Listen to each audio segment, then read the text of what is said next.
And now it's time to bait our hooks, cast our nets, drop our poles in the water, and fish for some jokes with Down on the Docks.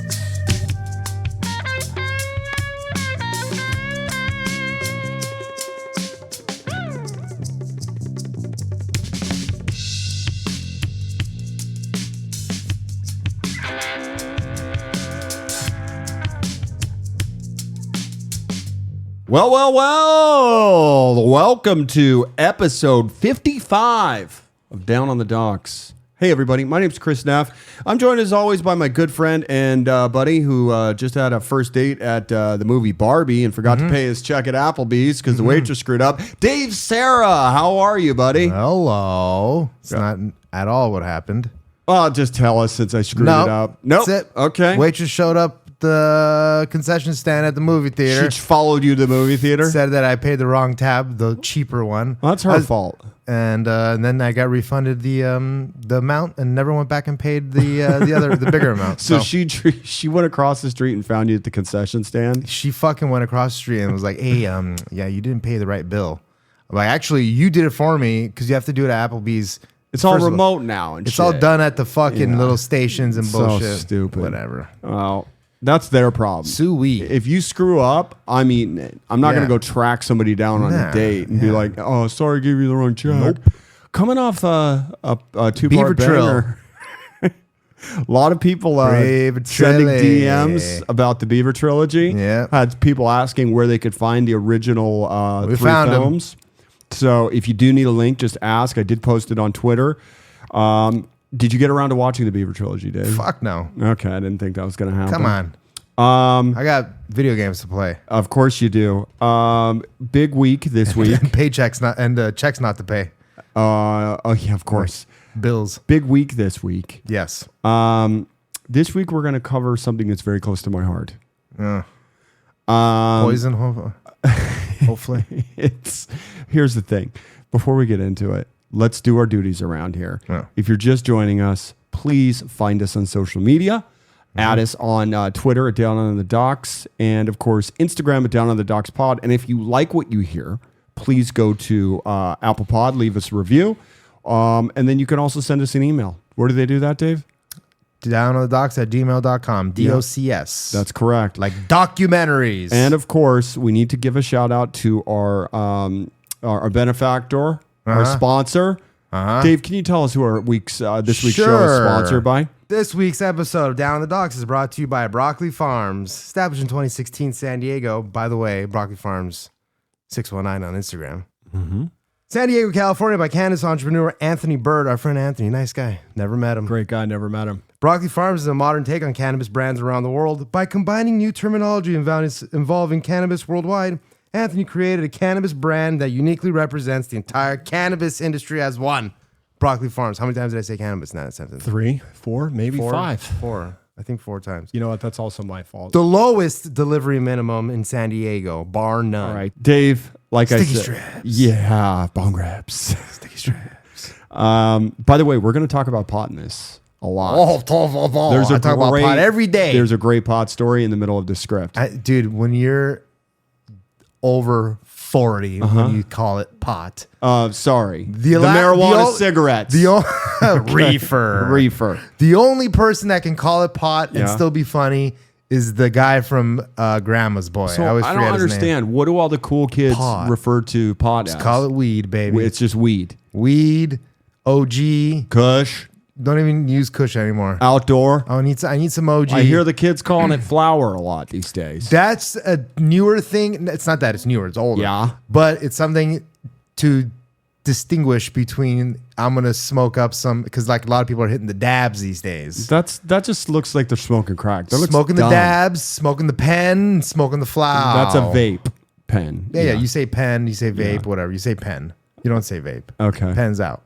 Okay. Vape's in. Got it. And then you smoke the flower. Got it. Although for a little bit of time, I had one of those vaporizer pens that you could put flour in. It was a 2-in-1 combo. It's not a 2-in-1. It's just a special top that will vaporize a lot flour about on tops. the spot. Yeah, because I'm not a bottom bitch. Keep going. I'm a top bitch. No, and they It's like a special little thing that you can vaporize weed with and make it like a vape. Got it. And it's fucking amazing. Okay. But it's just kind of finicky and doesn't always work, and it gets dirty quick. All right, let's go. Flower power it is. This week's episode is called Valley Uprising. Mm-hmm. It is directed by Peter Mortimer and Nick Rosen. Did it start in Reseda? I bet it started in Reseda. Oh, I see what you did. It took me a second. Yeah. We talked about Magnolia and the significance of Magnolia Street, right? No. Magnolia, the street, the one that runs parallel to the mountains in the valley. Oh, I thought it was like the 66 parallel. Like no. It's just that, like, one of my favorite movies of all time is Magnolia by Paul Thomas Anderson. Don't know who that is. You're such a fucking weirdo. I don't know who that is. He did Boogie Nights? Barely even saw it. Dude, you're a moron. These are some of the best films. Not into dramas. Okay, anyway. Except for There Will Be Blood. Okay. When I find a drama I like, I watch it 3 times in a row, like I did with There Will Be Blood. Okay. You need to do the same thing And with Django. Magnolia and the same thing with Boogie Nights because they're two of the best films of the last 25 years. Yeah, that's coming from you. Anyway, Magnolia is the intersection where this story of all these different characters happens in Magnolia. Well, it's also where I used to run a bar show, the Foxfire. Oh. That bar was on Magnolia Boulevard. Wow. And more importantly, they shot scenes inside that bar.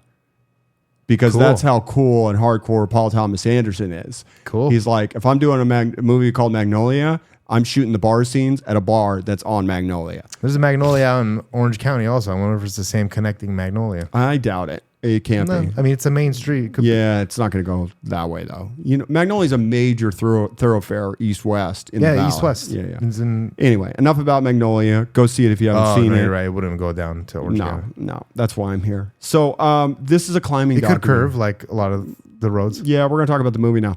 So, But it's called Magnolia, I thought, the movie. no, it's called Valley Uprising. Oh, shit. Just so you know, this is a climbing documentary. Sick. Big fan of the climbers. Dude, here's the thing. Solo. I'm going to tell you right Free now. solo. Well, here we'll get to that. This is going to be a 2-part episode. Eh. Now, Great. way to give the listeners confidence.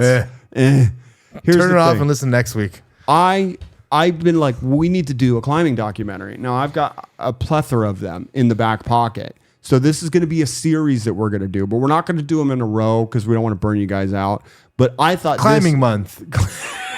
climb week. Climb week. I thought this would be a nice entry into the climbing world. Okay. Because it's like an oral history of like the first 70 years of climbing. Yeah. So it's a very good story. Cool. But then we will get off. Do they talk about the crux and the biscuit? Yes, they do. Wow. We will get to the more well-known things, like you were saying, like free solo. Free solo. We'll talk about the Alpinist because I've had people asking about that, and then of course we'll delve into the Dawn Wall, which is my favorite climbing documentary. The Dom Wall?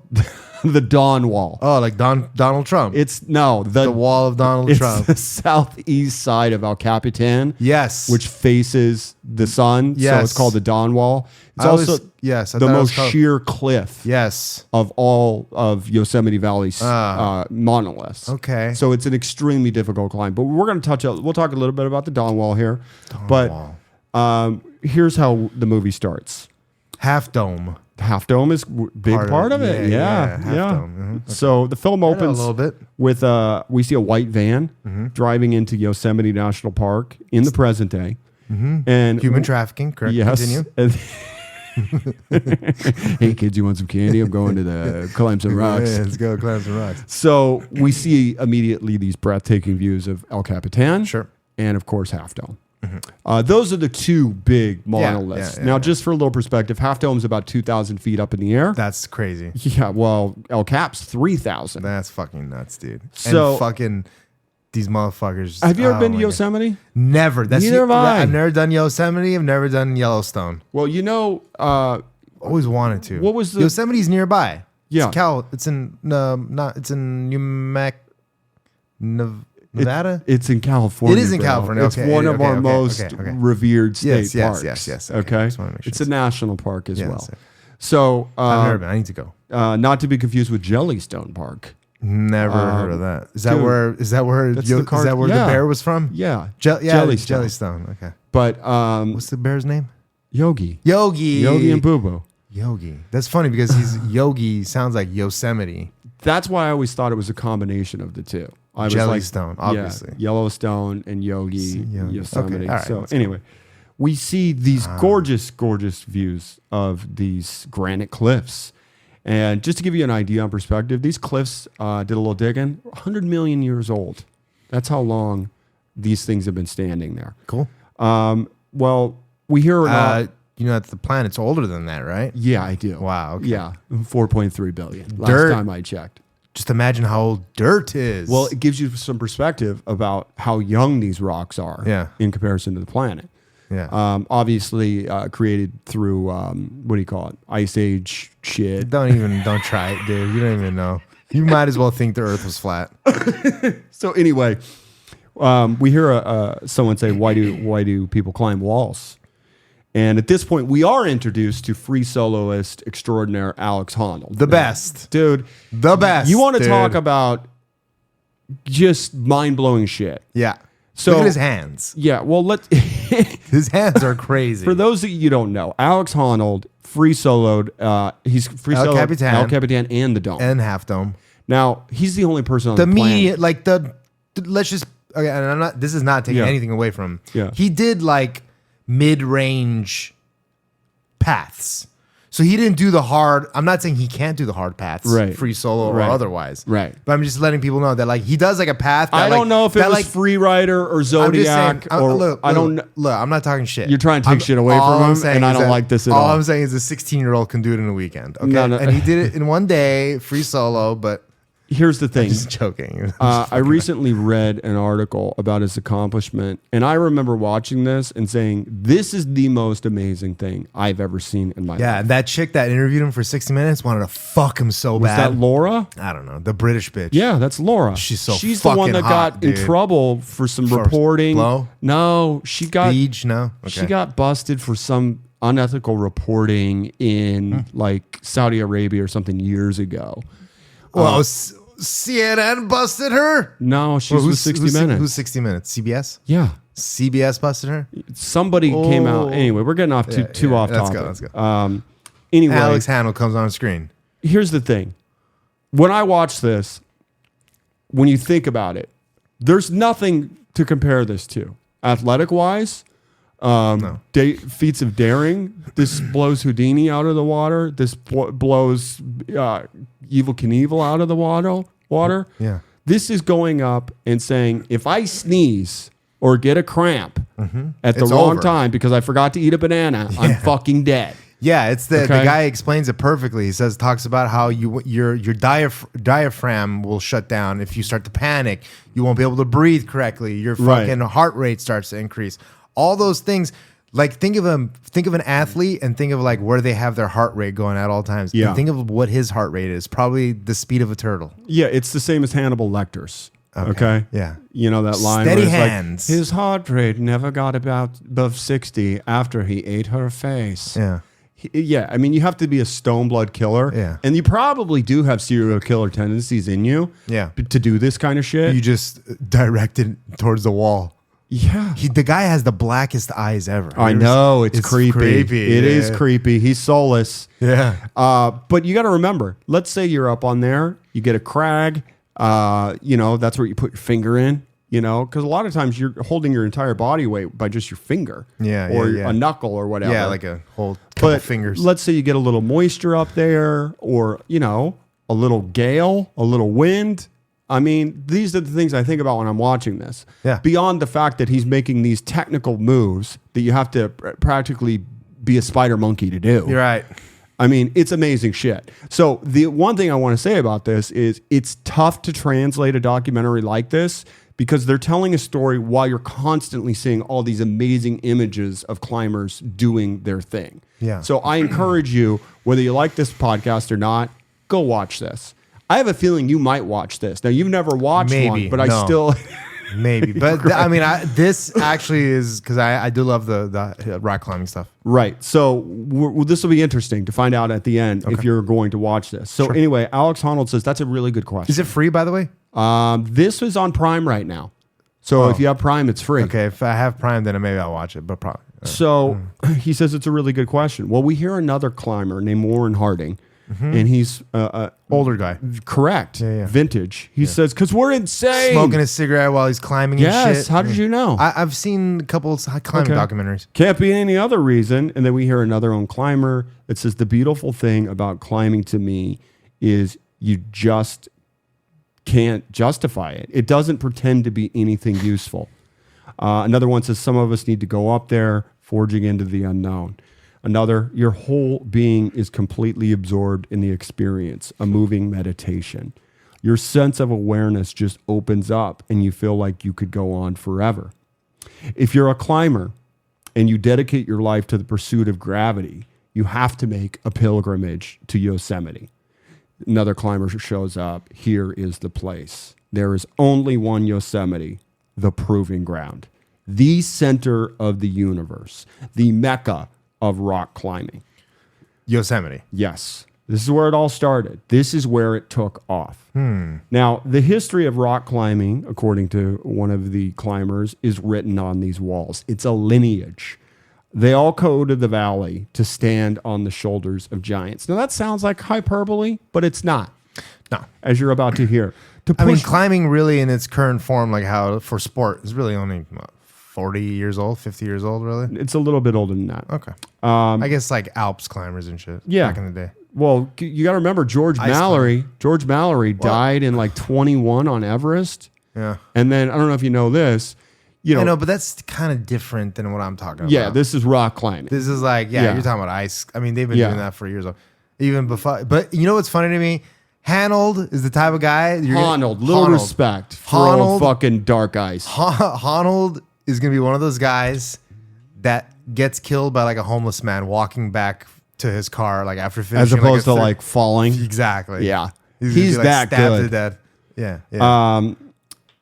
Anyway, it's about pushing yourself to see what's possible. There is a female that's interviewed quite a lot in this, and she's a very famous climber in her own right. Her name's Lynn Hill. You're going to learn about her. Familiar too. She says it's a bunch of madmen doing crazy things, trying to live their mark and set new standards, pushing the limits and also pissing off the status quo. Another one says people living on the fringe, strange, scruffy nutcases. Have you ever heard the term dirtbag? Yeah. That's what climbers refer to themselves as. Dirtbags. Dirtbags. Like if you're a real climber, you're a fucking dirtbag. Why? In fact, what's the term? What does dirtbag mean? It just means that wasn't a Teenage Mutant Ninja Turtle also enemy? I don't know. Dirtbag and Bebop. But that's Rocksteady. Never mind. There's actually another doc we're going to cover called Dirtbag, which is about Fred Becky's life. Which one's Fred Becky? You'll find out when mustache? we do. No. Jew? No. No? Okay. Not mustache? Okay. Old white guy. Okay. So you're going to learn about Fred Becky when we do Dirtbag. Okay. I recently watched that too. Do you know who Yvonne Chenard is? I got to see the pictures of some of these guys. Like they all have iconic climbing pictures that I recognize them all from. He says seekers, visionaries, weirdos living the dirtbag existence. So he was a climber. Well, he also happens to be the man that sure it just means you got a bunch of dirt in your bag, in your sleeping bag. Well, yeah. But I mean, you're just like, I don't know. Yeah, you're a scumbag. You're going to filter through the garbage to eat. Yeah, I know what it means. Well, Yvonne Chenard was a climber, and then he later founded the company Patagonia. Okay, that's where I know him from. We did. Do you remember Patagonia? Whammo did a bunch of shit for one of their parties or something. We got to go to some shit. Well, when I was growing up, got to rub elbows. When I was growing up, if you had Patagonia gear, you were the shit. Yeah, you still are. Patagonia's top. It's like It's like a cool North Face. Like North Face for the longest time was geeky, high end, really good shit that like you'd buy once or twice or three times in your lifetime. Like you'd buy a fucking you'd buy a North Face something. Yeah. It'll last forever.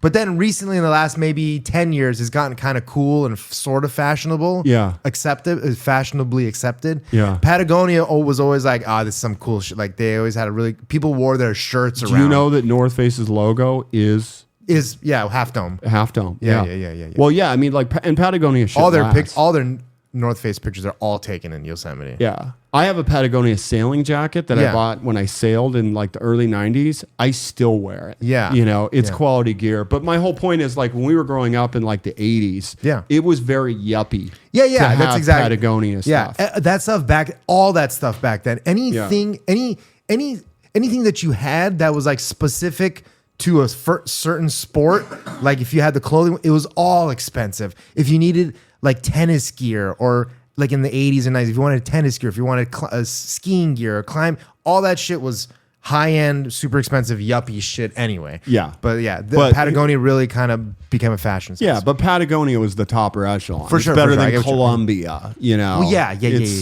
But and they also have environmental ethics that give them a lot of boost in that scene. That's nice. Anyway, we're going to see some black and white pictures from these men standing behind Yosemite's fabled Half Dome, and then there's a narrator.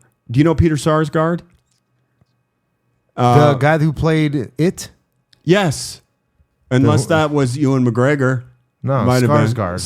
Sarsgaard. But two A's in the middle of it. Right. There's a Stellan Sarsgaard and there's a Peter Sarsgaard. I think it's just Peter. The guy that has a weird looking chin. Yes. Yeah. Yeah, he's fucking creeper. He's is got creepy. a lazy eye too. Creep. So he does. Kind of looks like Chrissy Mayer. Yeah. He handles the narration for this, and he says Yosemite's rock climbing revolution began with a generation of climbers who came of the age in the 1950s, a time when America was feeling anything but adventurous. So this is post World War II, Eisenhower, and people are just happy to be content in the suburbs. Yeah, no more Nazis. Well, yes, in the years following, we defeated the Nazis. the nation settles into this safe, comfortable routine. You got your picket fence, and your white, keeping up with the Joneses, your trim lawns, your newfangled kitchen appliances. Well, now we meet Steve Roper, and he was one of the guys that was climbing back in the 50s, and he says, "Stupid American 1950s dream. You're supposed to get married, have kids immediately, buy a dishwasher." Oh, I see what you're talking about. This is like the counterculture of that. Like living on your own. Exactly. Fucking in the sky. Yes. Sky fucking. Great band name. Skyjack. Well, we also meet a man named Doug Robinson, says, in mainstream America, safety and comfort were the primary values. There wasn't any outlet for the spirit of adventure. Now, I think this is normal behavior because the post-World War II generation, or, the greatest generation, as Tom Brokaw has written about it extensively, you got to remember, you lost, what did we lose? 250,000 people, 250,000 Americans died in World War II? I don't even know. Point is, everybody went to war back then. I don't even feel like it was that much. No, it was. Okay. The point is, everybody went to war back then. Do you know what I mean? The Russians lost 20 million? How does that even happen? Stalin? Gulags, I don't By know. the way, Stalin killed more people than fucking Hitler, dude. Yeah. Well, Mao killed... Mao said, hold my beer. Said, hold my beer. Did we kill 80 million? does have the record. I think 60 or 80 million. By the way, you know what really bothers me? About Mao? Yeah, there's a fucking there's a restaurant in West Hollywood called Mao's Kitchen, and I don't get the allure, okay? Is it like mean? It's about President Mao? Yeah, it's called Chancellor Mao's Kitchen. I mean, Mao is a very common Chinese name. Well, when you walk in there and you see nothing but communist red and a picture of it, okay, it's that's pretty clear. Different. It's pretty clear what you're getting into. That's different. So that has a Wuhan style lab underneath it. Yeah, I just have always, that's blown me away. It's like, we're really just going to pretend that this fucking guy killed 30 million people? 60s or 70s. It's a big number. It's up there. Yeah. But yeah, it's called Mao's Kitchen. In fact, I have a joke about it because I ran into this girl online and I met her. This is a true story. That doesn't seem like a place that would serve round eyes. Only squinty-eyed motherfuckers. My point is, I met this woman and she introduced herself and she's like, "I'm a communist." And I was thinking, I wrote a joke about it and I'm like, "Where am I taking her on your first date? A fucking soup kitchen? Yeah. A job fair? Or Mao's Kitchen?" Not job fair. She said, she also said, in communism, you assign jobs. She said in her profile, "I sew my own clothes." And I responded to her. I said, "I think you mean our clothes." Oh, shit. So, anyway, let's get off the Mao's Kitchen thing. So anyway, filling time. This is what you have to remember. As Peter Sarsgaard says, it was a time of change. Out in California, the beatnik movement, led by writers like Jack Kerouac, called on young people to shake off the conformity and explore other ways of life. Now, while we're on the subject, have you ever read On the Road, Dave? Nope. Okay, it's a book you need to read before you die. Okay. I've read it. Can I listen to it on audio? Yeah, of course. It's, how many pages? It's slim, What's it called dude. again? On the Road. On the Road, It's okay. probably 300 pages tops. You can read it in an afternoon. It's a very seminal book of the 50s, but, you know, Kerouac writes about some very famous people in there, gives them pseudonyms. Allen Ginsberg's Yeah, in there. $7 audiobook. I'll for sure buy this. Okay. $3. Let's So go. you've got Allen Ginsberg in this book. You've got William Burroughs in this book. This is a book everybody should read once in their life. For me, it was The Great Gatsby or Catcher in it's the free Rye. on the internet, actually. Okay, It's good. 9.5 hours. Kerouac That's would- a whole day of work. Let's do it. I'm down. Tomorrow. The whole point is you have what I call American novels of this Yeah, that's century. an Americana It's and a one classic. of them. Yeah. You've got The Great Gatsby, Garbage. a couple books by Catcher in the Hemingway. Rye, garbage. Catcher in the Rye, not a, The Pearl Necklace. What's the pearl necklace? Oh, wait, no. It's just the The Pearl. Pearl. John Yeah. Steinbeck's Yeah, The Pearl. yeah. Grapes of Wrath would be up there. You know, anyway. I once watched a documentary. So after we read The Grapes of Wrath, Yeah. we watched a documentary because I went to a 90% Hispanic high school called The Wrath of Grapes. And it Oh. was a documentary on grape Winemaking? No, grape and strawberry and orange pickers, Mexican heritage. The people that Like run the, the produce for most Yes. of America Yes. that comes from our grapevine. Yes. Yes. Well, And anyway, like the trials and tribulations. All right, yeah, let's go. That's what The Grapes of Wrath is There's all a about. second book called On the Road too. I don't know. No, but never mind. You should read. You should if you need. I'm retarded. Here's Go what on. here's what you should read.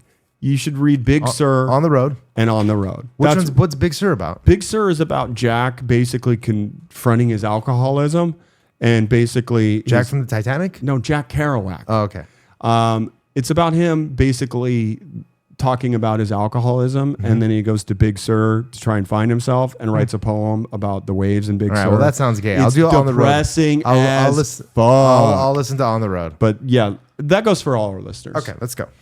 So anyway, many flock to the coffee houses and jazz clubs in the city. Others hit the beach to catch waves, while an adventurous few, inspired by Kerouac's vision of a rucksack revolution, headed for the hills where they would go to discover the world of rock climbing. It started in small suburban crags outside of San Francisco and Los Angeles. So next, we're going to meet another gentleman in this documentary who also happens to own his own clothing line. You ever hear of Royal Robbins? Never. Okay, Royal Robbins, they did clothing as well, outdoor stuff. Not as big of a name as Yvon Chouinard's Patagonia, but they were contemporaries and climbed with each other. So Royal says, when I first came, by the way, apparently you go climb rocks, you start a clothing brand. You know what I mean? Yeah. Pretty I mean, lucrative. Probably. Okay, well, I'm not going to get into it, but yeah. Yeah. So anyway, Royal You meet all the right people. You know what you need. You make things. You what happens is Patagonia, North Face, they make a couple things that nobody else makes. Yeah. And the rest is merch. yes. That's Yeah. it. Well, an expensive merch. My sailing jacket was $550 Yeah. in 1993. Yeah. But it still holds up. Yeah, but those type of things back then, like they were that expensive and they lasted forever. You could probably buy the same exact jacket for the same exact price these days. Probably. And it'd be just as good. Well, when Royal says, when I first came here across climbing down there at Stony Point, I thought, wow, this is wonderful. That danger, that commitment and risk. We got hooked, frankly, on the adventure of it. Well, back then, rock climbing was mostly seen as a practice for mountaineering, as we were talking about earlier, with a conservative focus on safety. So we see these grainy images, Like conservative focus on safety, meaning like they're all tied, they have ropes on each They're- other. okay. It's like that looks like the Boy Scouts are out in the backyard. right. They're you not. know. In other words, okay. Yeah. So Steve Roper describes it as old fuddy-duddies had all Like these because when you say a rules. conservative Yeah. version of safety, it almost makes it seem like they weren't being safe at all. Like Well, keep in mind, think about it this way. Climbing back then, you had the alpinists, okay? People like Edmund Hillary who did Yeah. Everest. Did Everest. Mallory The Hillary beforehand. step. Right. So before that, rock climbing didn't really exist. Right. So climbing, when it started, it was Boy Scout trips. Loved it. That's how I mean, if I was a Boy Scout, obviously, I'd So, fucking love the but you were- knots and everything, dude. But yeah, Love you were that climbing shit. safely. Yeah. So much fun. Roper On belay on. Roper describes it, like I said, boy. as there were these rules that the fuddy-duddies created, and you can't climb a certain thing unless you're a qualified leader. But we wanted to have fun and said, fuck this. That's cool. So As long as they're safe about it. then we meet Yvon Chouinard, and he says, we all started out, with tennis shoes, basically. Stole some ropes from the telephone company, no harnesses, just put the rope around your waist. It was character building. And Peter says, in the hands of these young rebels, climbing would become a new adventure sport that seemed to defy gravity and common sense. So in vintage footage, we see a climber, and he's hammering a piton into a rock. You know what a piton is? Yeah, it's the anchor thing. Correct. The anchor it's a piece holder. of metal Yeah. that's got an eye in it. Yeah. And he sets the weight on the line and tests it, and all of a sudden he just falls from the sky. Yeah. And just goes crashing down like 80 feet. Wow. So these are the type of guys Does he die? that are, no, he's fine. Yeah, okay. But- He's just fine. No, but I mean, this is how dangerous this shit is. I know. So we also meet Joe Fitchin, and he says rock climbing, that kind of intensity was lacking in a lot of our lives, but also in the culture at large in those days. It was a counterculture sport, and it felt very good to be on the fringes. Well, on their quest for first ascents and virgin rock, the climbers explored ever deeper into the mountains of California until they discovered Yosemite. So the first part of the film is broken up from 1955 to 1970 and described as the golden age of climbing. So that's what we're going to start with. I always thought the golden age was the best time. That's the golden age. The best of times is when it starts. Is it? No, I'll let you judge. Yeah, I'm just fucking. So Yosemite, just for some perspective, it's centered around a 15-mile long valley bound by glacier-carved walls of vertical rock, as we discussed before. Just enormous rocks. Yeah. Just to give you some perspective, how many Empire State Buildings do you think is made up of? 8. Come on, be realistic. Of El Capitan. Okay. I'm just 3. Yes. Yeah. But think about that. That's insane. Yeah.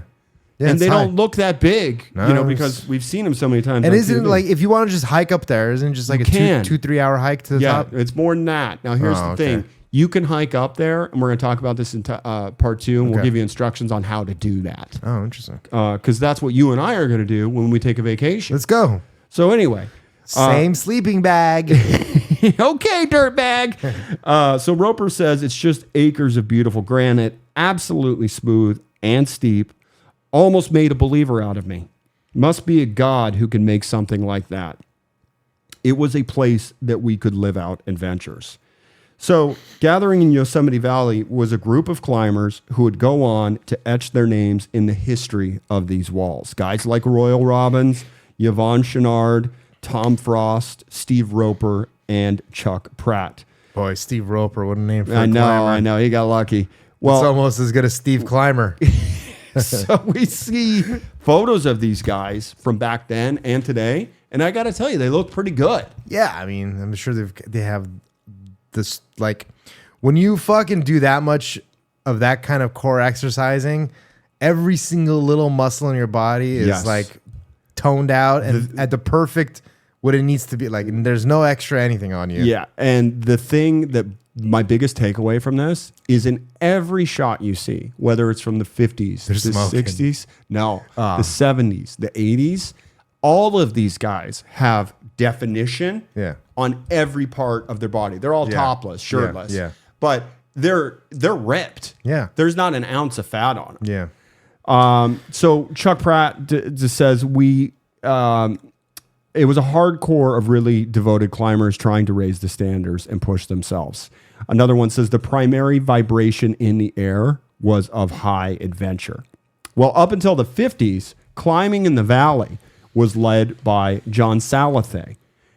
He was an eccentric Swiss guy who basically ran around the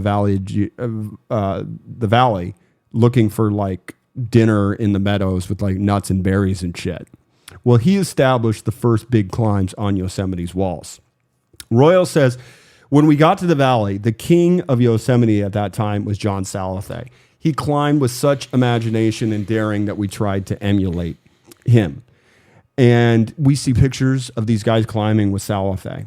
Well, Salathe would mentor this new group of climbers in the rock craft of Yosemite using steel wedges called pitons to ascend the cracks and plotting routes up the faces. Yeah, you know what a pitch is? In like regards of like the angle of the No, of the it's face? like when you do a route, it's called a pitch. Oh, I like didn't you know go that. from like pitch 12 to pitch 13. No, I didn't know Yeah, that. yeah. So Roper describes it as balls But out yeah, I mean, stuff. there's fucking anchors and pitons and shit from the fucking 60s and 70s still on the We're going to talk about that. still on the rock right Might present They an have all the- environmental issue, don't They you have think? like interesting. So they have like these like ratings like Or an ethical V1, V2, It's M1. actually C. No, there's all kinds of different ones. We'll get it's to not just C. We'll get to the ratings in part 2. So, balls out stuff, way the hell up there, like you're going to the moon or something. Yvonne, the idea of devoting your life to climbing didn't exist anywhere else. We had a purpose. Climb hard, put up good roots. Only through climbing can you find yourself. Bullshit like that. Roper's a fucking card. Yeah. You know, He's trying to get on those like high school like motivational tours. He just cracks me up. You know, he speaks on both sides of his mouth and isn't afraid to be contradictory. And, he's got humility and he can laugh at himself saying we were, egomaniacs and full of shit at the same time. But and like, what kind of like passionate.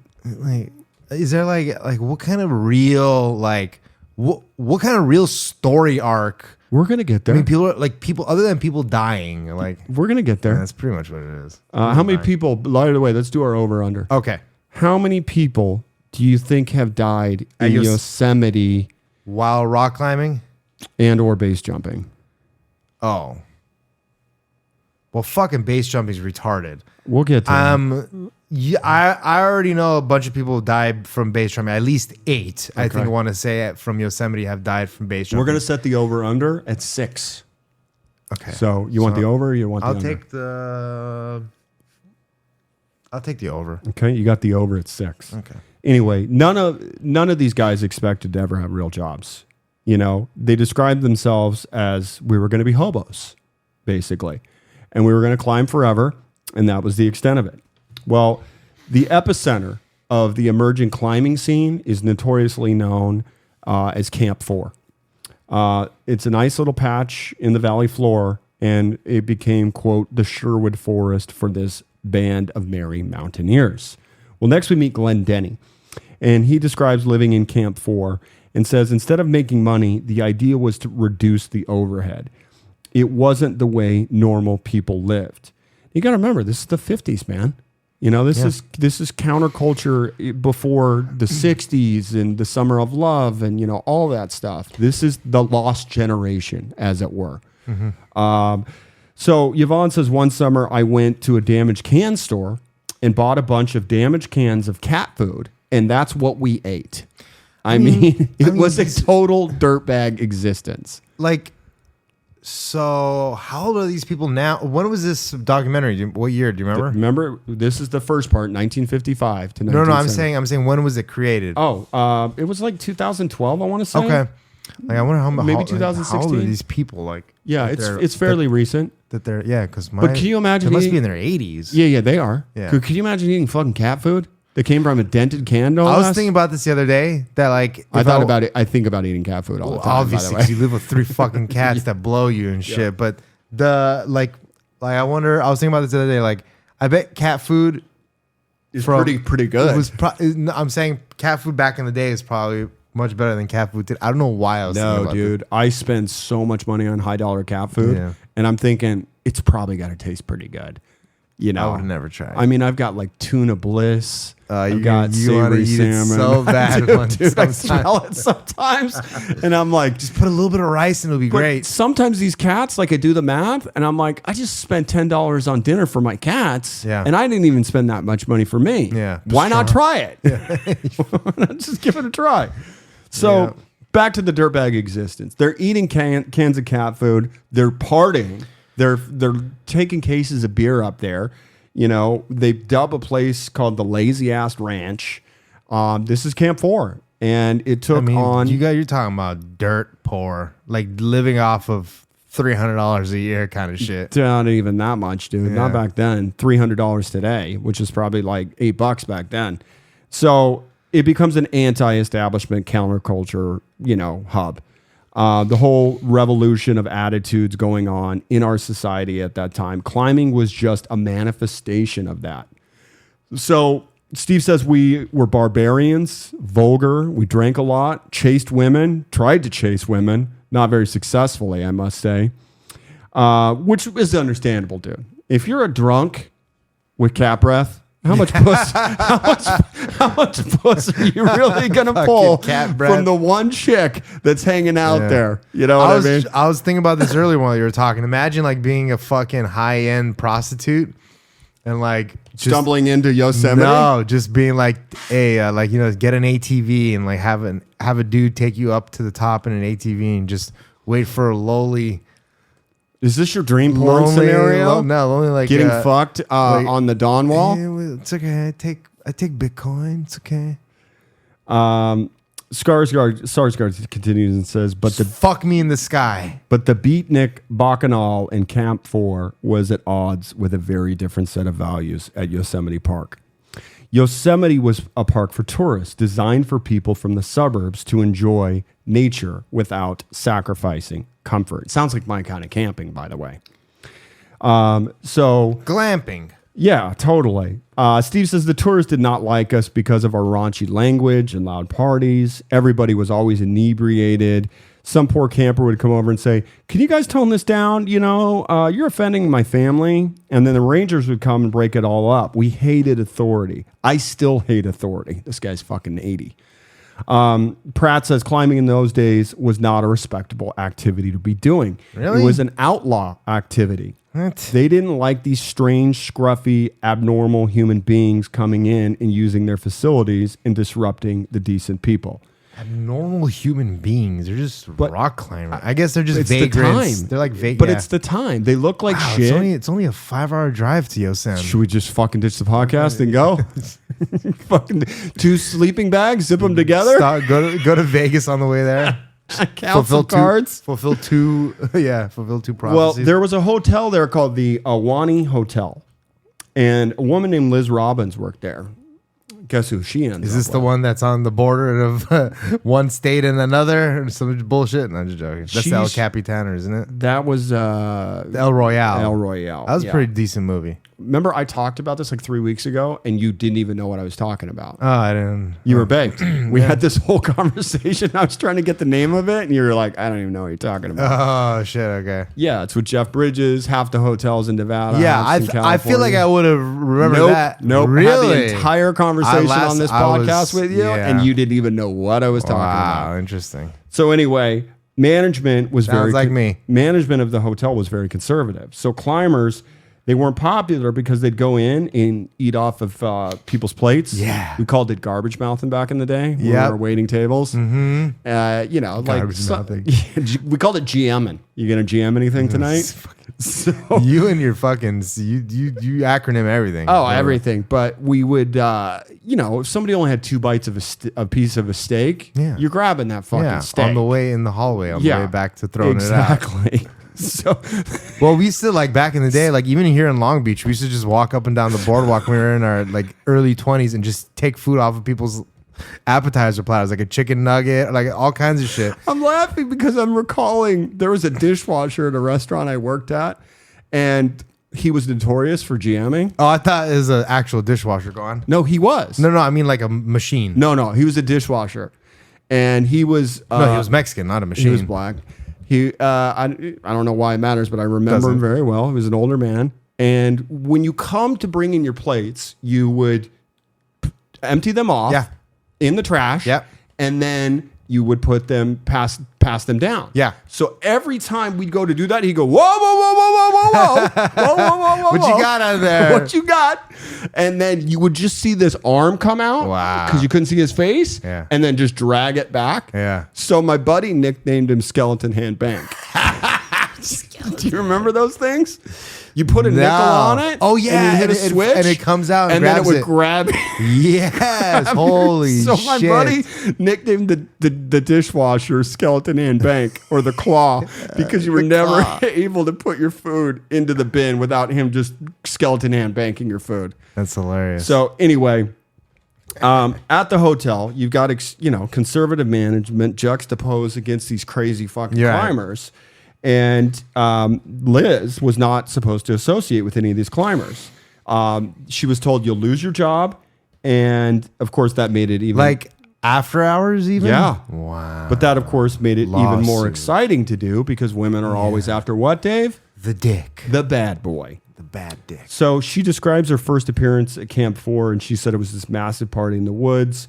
A climber was sitting directly opposite to me. He stared at me and said, "You are a beautiful woman."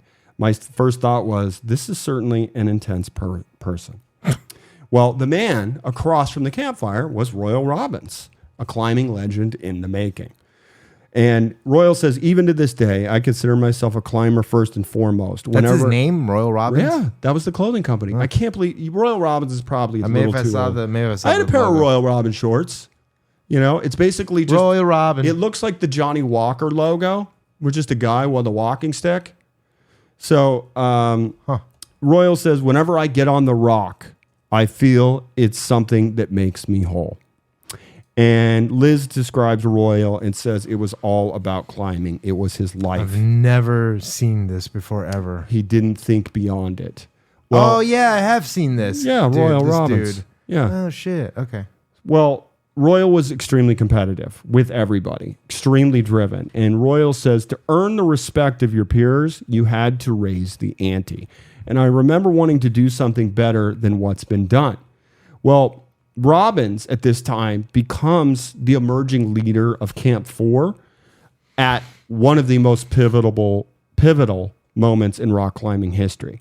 So next we're going to meet a writer by the name of Dan Duane.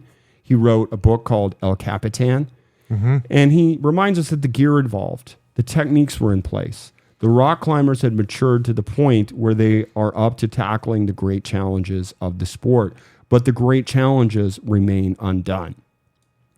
Robbins set his sights on a far bigger and steeper than anything that had been attempted, the northwest face of Half Dome. That's what Alex Honnold did. The north face of He Half did Dome. them both. Well, I'm just saying He did the dome and cap in the same day, bro. No, I'm just saying he free soloed Yeah. the north face of Half Dome. Correct. That was his in that first. 60 minutes. Yeah, thing. yeah. We'll The get first to, person to do it. He's the only person. Well, I'm just saying he's the first and only. Yeah. I don't think anybody else is going to do this shit. This goes why, to me, this is the greatest sports achievement of all time. Wasn't there another dude that No. free soloed something and died? No. Yes. Yeah. But not this. No. We're going to get to the deaths. Yeah. No one has the fortitude to do what Alex Honnold's done. Yeah. Nobody. Yeah, So- I mean, he's been having fucking rock climbing since he was 13. Correct, but it's beyond that. This isn't like Aaron No, you're Rodgers right. going It's fucking nerves throwing of steel. 6 touchdowns It's in a nerves of game and steel. being perfect on his pass completions. Yeah. This is life or death, Yeah, it's nerves of steel. and you're risking that every time. Yeah, you have no love. Like you have like You're in your dead mind, inside, bro. In your mind, you have no wife, kids, you're too much of a girlfriend, pussy mom. to be a serial killer. So Yeah. you're like, Yes. I'm gonna go test my life every day. I'm gonna possibly write that down for a comedy. I can't believe I just called That's a Alex bit Honnold right a there, pussy. and I'm Well, gonna steal I it. write him, buddy. You go tell him. So anyway, Gonna steal. Half A lot Dome. of cocks in here. Let's get to Half Dome. Okay. There is going to be a cock in here, just so you know. a rooster, No. A cock. Just be patient. an actual. Will you be patient? Penis. You're going to hear the word Penis. cock a lot in this. Sick. I'm down. In this. I'm down. Well, Half Dome is arguably the most photographed feature in the world.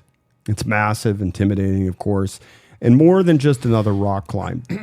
Again, 2,000 feet tall, and it would require an expedition into the vertical. So next we meet a very famous climber in his own right. Do you know who Conrad Aiker is? I don't think so. I got to see the picture. Well, the iconic picture. Don't worry about it. We're going to cover one of Conrad's climbs in a dock called Meru, which I've seen multiple times. But he says going up on a wall, something that's 2,000 feet, you're up there for multiple days. Yep. No one knew if they had the skills and the equipment and the technique to survive that long on a wall. And Royal describes it as big, scary. The face of Half Dome just stood there and said, "Try me if you dare." Well, early one spring morning, Robbins gathered up a small arsenal of gear and with a team of 3 set off to make history on Half Dome. The team would follow a trail of cracks upwards, moving slowly as they drove in pitons and hauled their gear and water. Nights were spent tethered to the side of the wall and days climbing higher and higher until retreat to the ground became impossible and the only way off Half Dome was over the summit. Well, Dan Duane says this is one of the great acts of committing to the unknown, just sort of lighting out into mystery. Now, again, this sounds like hyperbole to a lot of people. For me, I buy into it. I can go there because it is transcendent to do what these guys do, especially when you're the first to do it. Well, Royal says we felt like we entered a different world then. This was a vertical world. It took them 5 days, which also set a new standard of difficulty and cemented Robbins' status as America's first climbing icon. So Steve says, when you picture Royal, the crazy name Royal Robbins, the king already, I mean, my God. Well, Dan says, picture a photo beatnik, intellectual, hard at work reading the classics, a very serious, earnest man, absolutely determined to prove himself as a great Yosemite climber. And Royal says, you want to be the first, you want to be the best. It's natural. But there was one man vying for Royal's title as king of the big walls. That man's name, Warren Harding. Okay. Described as an impish road surveyor with his own appetite for glory. His mother had named him after a president. By the way, who fucking names their kid after the worst president of all time? Fucking Patriots. I mean, Warren Harding, bro. I don't know. He's up there with James Buchanan, George W. Bush, Trump, obviously. That fucker that followed Lincoln, Andrew Johnson. One of the Harrisons was a shitty president. I know that. You don't know your presidential William Henry Harrison. It was either Benjamin. He was fucking president for like 3 months and they got pneumonia and died. You're thinking of Garfield. Garfield was a great president. So then Garfield got pneumonia and died, and then William Henry By Harrison the way, became we will president cover right after the him. Garfield documentary. I've seen it 4 times. It makes me tear. This man. I don't know my history very well. American history very well. Well, here's I'm a the foreigner. thing. I have this thing that I like to do. There's I just Google presidential ranking polls. And they're always updating them. And the 4 I just described. It's some white ass shit. But it's what I like to do. Fucking whitest shit ever. Johnson is Franklin Pierce, Johnson, Buchanan, Tyler. It's William Harrison. W's always up there. He used to be ranked like 43rd, 44th. Now Trump's taken that away. There's not one decent ranking of him on all the. Wait, so you're saying W's up there in liked presidents? He's dropped significantly as far as how bad he used to be since Trump's been in. Trump's ranked at the bottom of all these. That's all bullshit. Though. No, it's not. These are very. Trump's the greatest president we've ever had. These are very good state. scholars. Who do you think's number one, by the way? It's got to be George Washington. Goddamn right. He is typically ranked if the second stories or third. are true. Right. He's usually second or third. Yeah. Usually one is Actually, Lincoln. I'll take that back. I'll take Johnny Adams. Johnny Adams. You'd be shocked. He's in the second quadrant, again, 12 through 16. Again, if all these things are true. Right. Here's what you got. Thomas Jefferson was never president? Or No, he was. He was. Fourth or sixth? Third. He's usually ranked in the 4 to 8 range. It's And always John Adams was fourth again. he was won second. second, and then fourth. No, that's John Quincy. Oh, his son. Yeah. So anyway, here's how the rankings work. It's always Lincoln 1 or 2, or Okay. FDR 1 or 2, or George Fuck 1 or 2. FDR. Okay. All right. Relax. Fuck I'm just FDR. reporting the news. Socialist piece of shit. That's your girlfriend fucking voting for him. I have a girlfriend? That stupid socialist bitch. that you Who? took Jen to the Psaki? No, I took the a one- socialist out on a date? the one that's the chick that says she was communist. Oh, yeah, earlier yeah. in the- Wait, trust me, it didn't work out.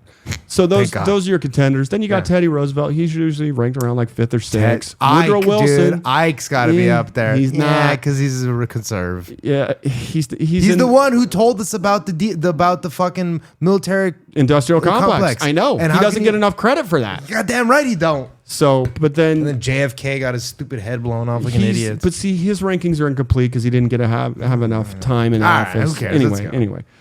bro, I can't believe you don't know about Millard Fillmore. I didn't even bring him No, up. For Christ's I'm sake. very. That's one thing that I need to go back and learn. Well, are my I presidents? highly recommend. There is a documentary on the History Channel I just called don't "The believe Presidents." all of any of it. Okay, well then all you have to do is read.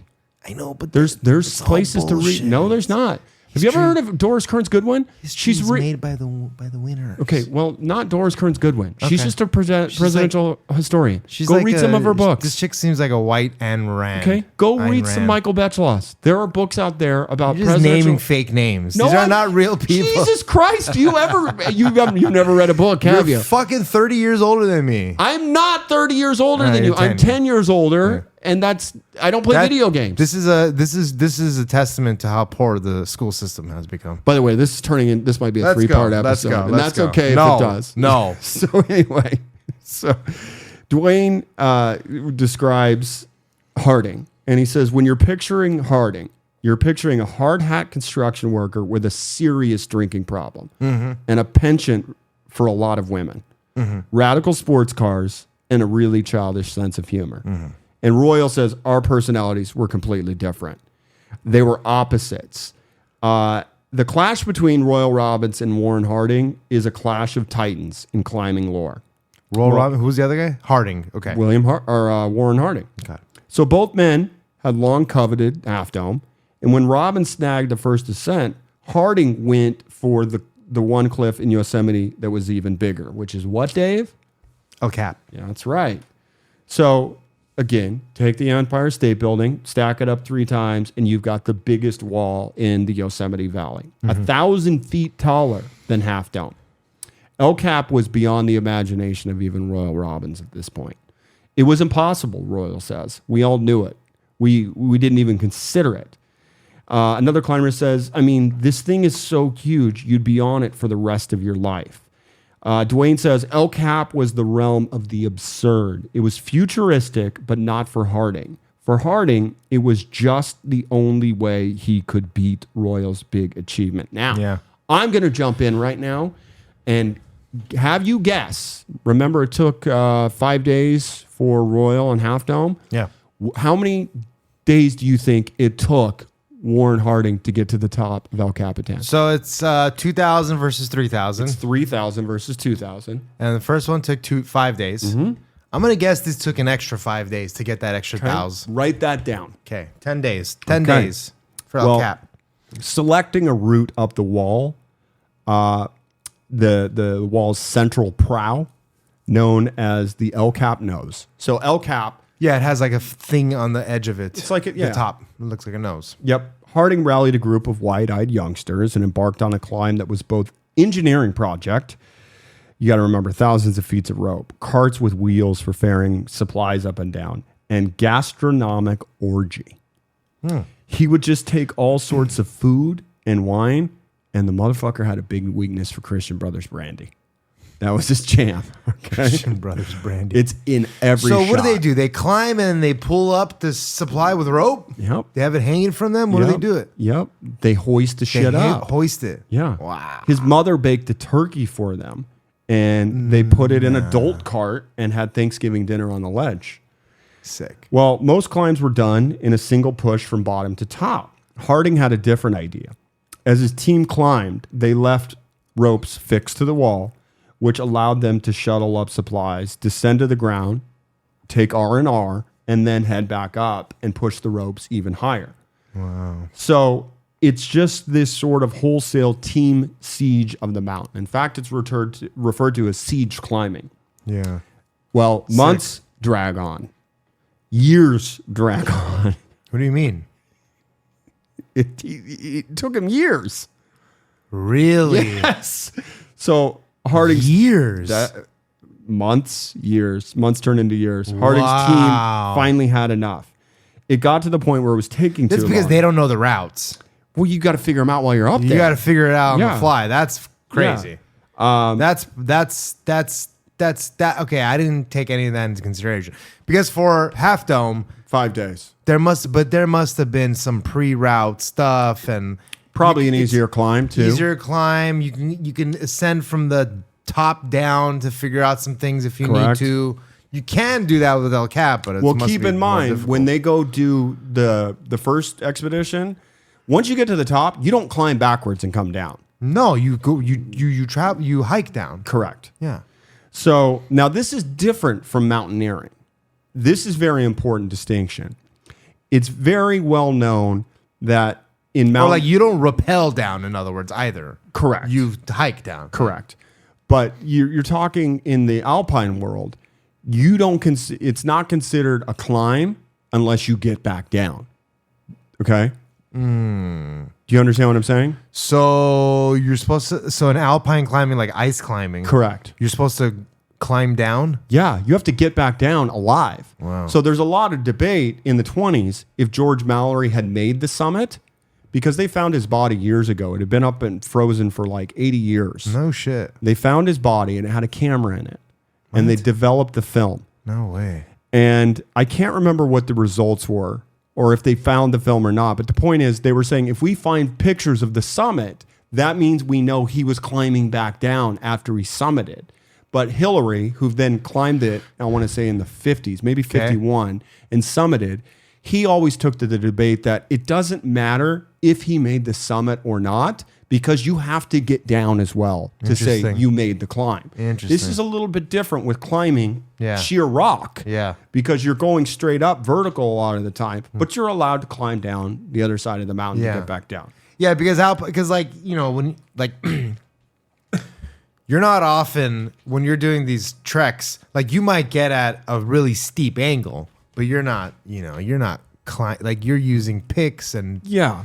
so that's But the a little point more is, when you're climbing understandable. like a rock with an overhang, they Yeah. don't expect you to go back down No, that that's overhang. impossible. Yeah, You of can't even course. do that.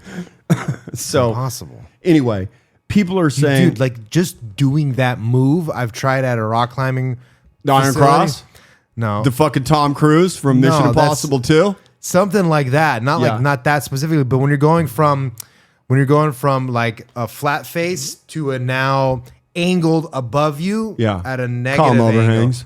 Yeah, so you're climbing now at a negative angle. You're hanging Yeah. upside down. Dude, those jumps are impossible when Yeah. you've got fat ass like me.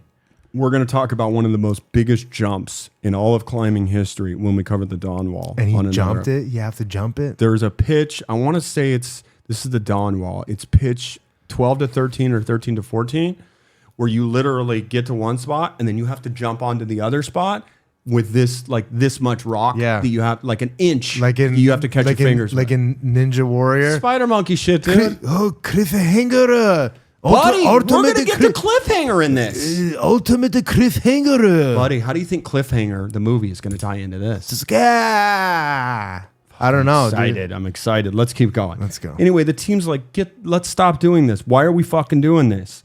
One of the climbers says, I hated the entire time up there. I couldn't handle the exposure. Well, his team's getting ready to quit. Well, Harding soldiers on. And finally, after nearly 2 years of going up and down the wall, Harding inched over the summit of El Capitan. And everybody's like, holy shit, he did it. El Cap is climbable. Unquestionably, the single biggest rock climb in American history at the time. So Now, okay, but where is he sleeping most of the time? Like, is he climbing He's every not- single day? No. He's mapping and figuring he's and coming down. He's taking. He's yeah. He's taking a going- week. He's got to Yeah, probably go to yeah. work. Yeah, and yeah, then he's like, yeah. I'm back. Yeah. I read somewhere. Okay. I read somewhere that the ropes were on the wall so long they had to replace them because they were getting weather worn. Yeah. Wow. So again, he gets to the top, and that's the moment when the competitive side of Royal Robbins wakes up and the tension between them crystallizes. Yeah. So after Half Dome, I'm going to finish it in 415 days. well, Royal says after Half Dome, Harding's ascent of the nose was a darn good move. In fact, a move on the Yosemite chessboard, and whoever makes the best moves is going to win.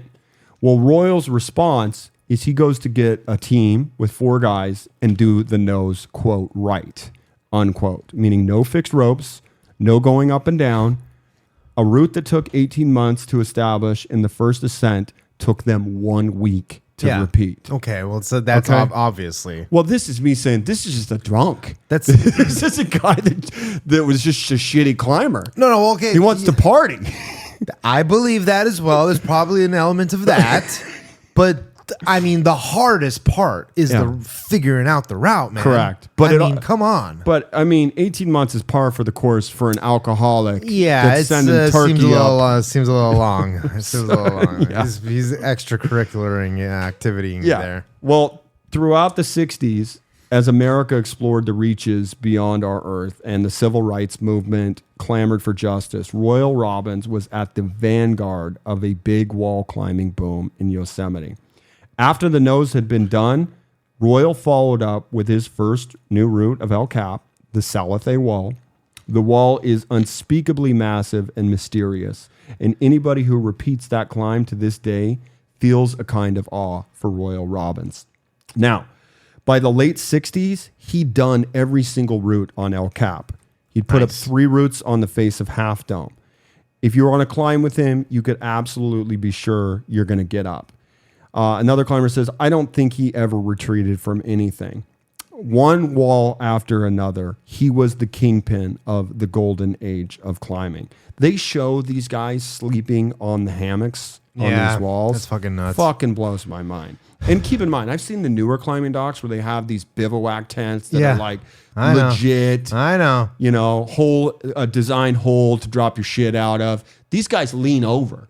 You know, I know. just shit in bags. And It's throw crazy, it. dude. So- I can never fucking do that. Dude, there's no way I could do it. Not the fear would get to me, even though I have these recurring dreams where I'm falling because that's my fear. I've had that a couple times. But my biggest fear is walking around with a sweaty asshole. All right. I need a Yeah, we know shower. how loose your asshole is, It's too. not about looseness.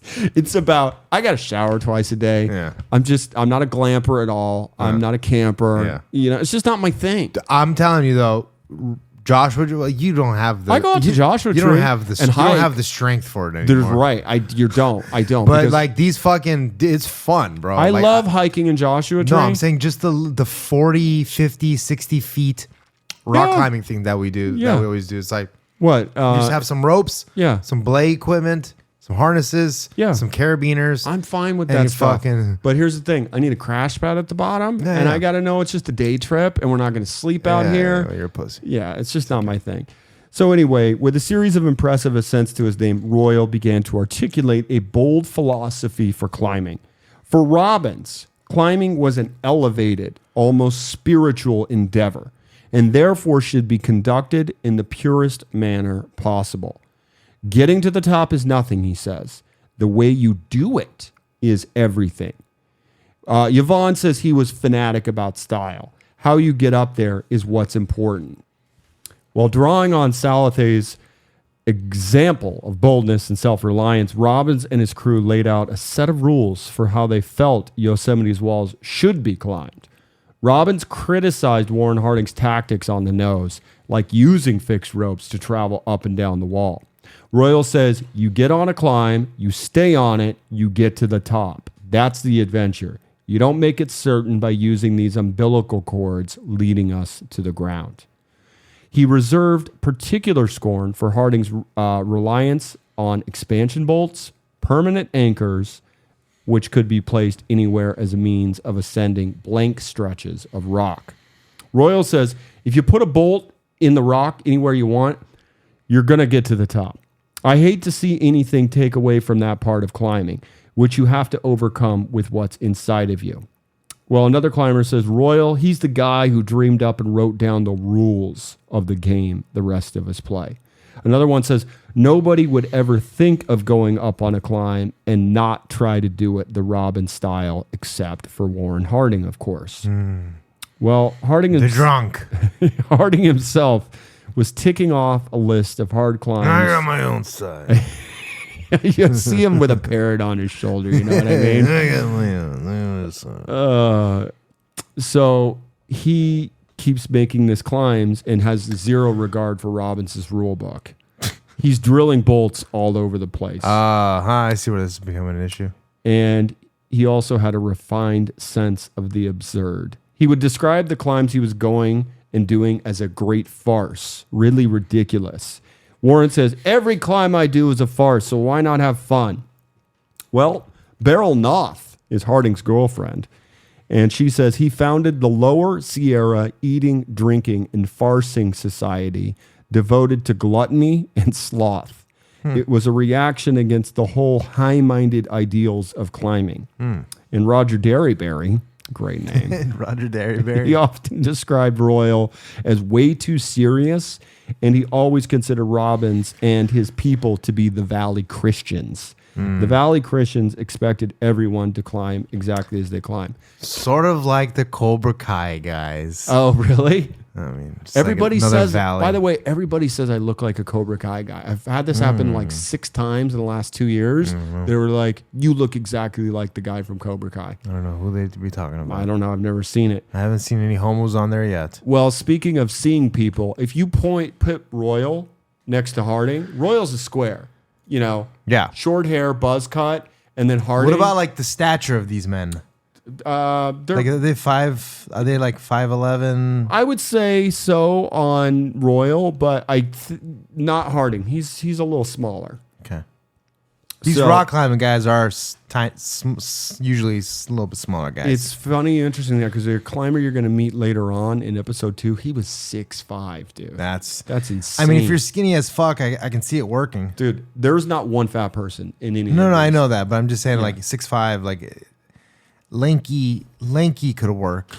Oh yeah. Lanky You need definitely leg works. power, definitely. You need upper body strength, bro. You need both. You need, yeah, you do, but you need to hang on by your fingertips. Yeah, but Have you also ever you seen need those? to. But when you're rock climbing, you're driving with your legs all the time. Right, but you also get to those points where you're hanging from your Yeah, body. well, those are the crazy spots. Yeah, but have you ever seen how they practice this shit? Like they picture like not a 2x4. What's half of a 2x4? A 1 by 2. 1 by 2. So they drill these things into like the walls, and then they have these little finger grips in them, and they just hang from them. I think they're called hanging boards. Yeah, I'm telling you, this is a thing in American Ninja Warrior. They just get called on the hanging ultimate boards? cliffhanger. Yeah. You got to see it. All it is it's a line. It's a straight line that you've got that's 4 inches. Yeah. barely, not even 4 inches. It's like it's tiny. Yeah. you gotta climb that, and then there's the raised one. So you have to climb. Then you have to go up one, start climbing that all on your fingertips, and then there's a jump from up. You have to like jump, like what you were saying. You got to swing jump from one, holding on, Yeah. and then grab this on on another American one. Ninja Warrior. All on it, and everybody always loses on the hanging cliffhanger. I did some work for American Ninja Warrior. Ultimate cliffhanger. And this guy was so proud of his daughter. And, you know, I'm like, so what's she going to pull on that episode after winning? And he's like, they don't get any money, dude. No, It's all free. it's all, yeah. You join for free. Anybody can join. But all that talent that is on this show, none of them make any money. I think the American version one they make money. That's If you the one he win. was on. I think if you win the whole thing, you win like $100K or something. Oh, really? Yeah. Well, he told me his daughter made nothing. So, Well, because the girls, they don't make shit. oh, it's like soccer. Probably. I mean, you got to win it. You got to win the men's one, probably. Well, Royal says, did this don't annoy know. me? You know, this, oh, by the way, Harding is a dirtbag. He's got long hair. Yeah. More, you know, so just to describe, they're polar opposites. Yeah. So, you know, Royal's annoyed, and he says it was a derisive comment. And Dan Duane, the author of Al Cap, says to be Royal and to have this vulgar nutcase trying to undermine this beautiful world you're trying to create, it must have been deeply annoying. And for Harding to have this buzzed head square with his little crew of acolytes, this rule and that rule, that must have driven both of them crazy. Well, Dean Caldwell, he says they were always at each other's throats. Well, after more than a decade of discord and one-upmanship, the final confrontation between Robbins and his arch rival Warren Harding came in 1970. They met in the valley floor and had a duel. What kind of duel?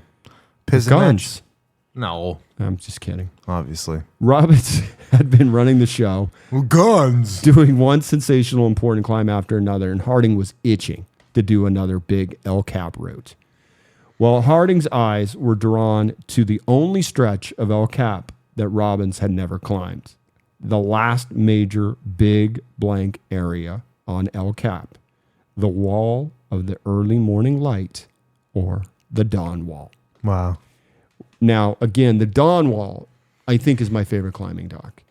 Okay. And that's the one I was telling you where, like, It's about this race? no, it's about the climbing the dawn wall. Just but in it's not general. about these two. It's about Tommy Caldwell and his partner Okay. who climbed the dawn wall. Was he gay? No. Oh. Why? Caldwell's Partner. a gay name? No, well, no, you got climbing partners. I don't know. What? No, I know he's not gay because he was married and his wife divorced him. Was she a climber? Maybe she found out she's She gay. just climbed somebody else. Maybe you found out he was gay, yeah. All right, so let's get to the dawn wall. I know you're going up there and fucking him in that tent, aren't you? Do it for research. According to Sarsgaard, he And said, why is this guy in the documentary a lot? who, Sarsgaard? Yeah. He's narrating the thing. Oh, okay. So for Yosemite's philosopher-in-chief, the dawn wall was off limits. He's speaking of Royal. And Royal says it looked too blank, like it would require too many bolts. Well, Roper says, Harding said, fuck it, I'm going to do it my way as usual. No one's telling me what to do. So he takes a big bag of bolts, and Harding commenced his attack on the dawn wall. Now, for some perspective, it's basically just vertical. Yeah. It's just sheer vert, 3,000 feet. Okay. With everybody waiting down below, Harding is up there just drilling bolt after bolt, just drawing a line up El Cap with bolts. This is absolutely anathema to the aesthetic sensibility of Royal Robbins. Now, they show these bolts. Yeah. They're like, here's a bolt.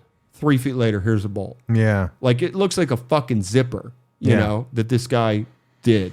And Royal says, I was disappointed, and I Yeah. thought, well, that's what you'd expect from Warren. But this time, Harding did take one page from Robbins' rule book, using no fixed ropes to the ground and climbing the wall in a single push with his partner, Dean Caldwell.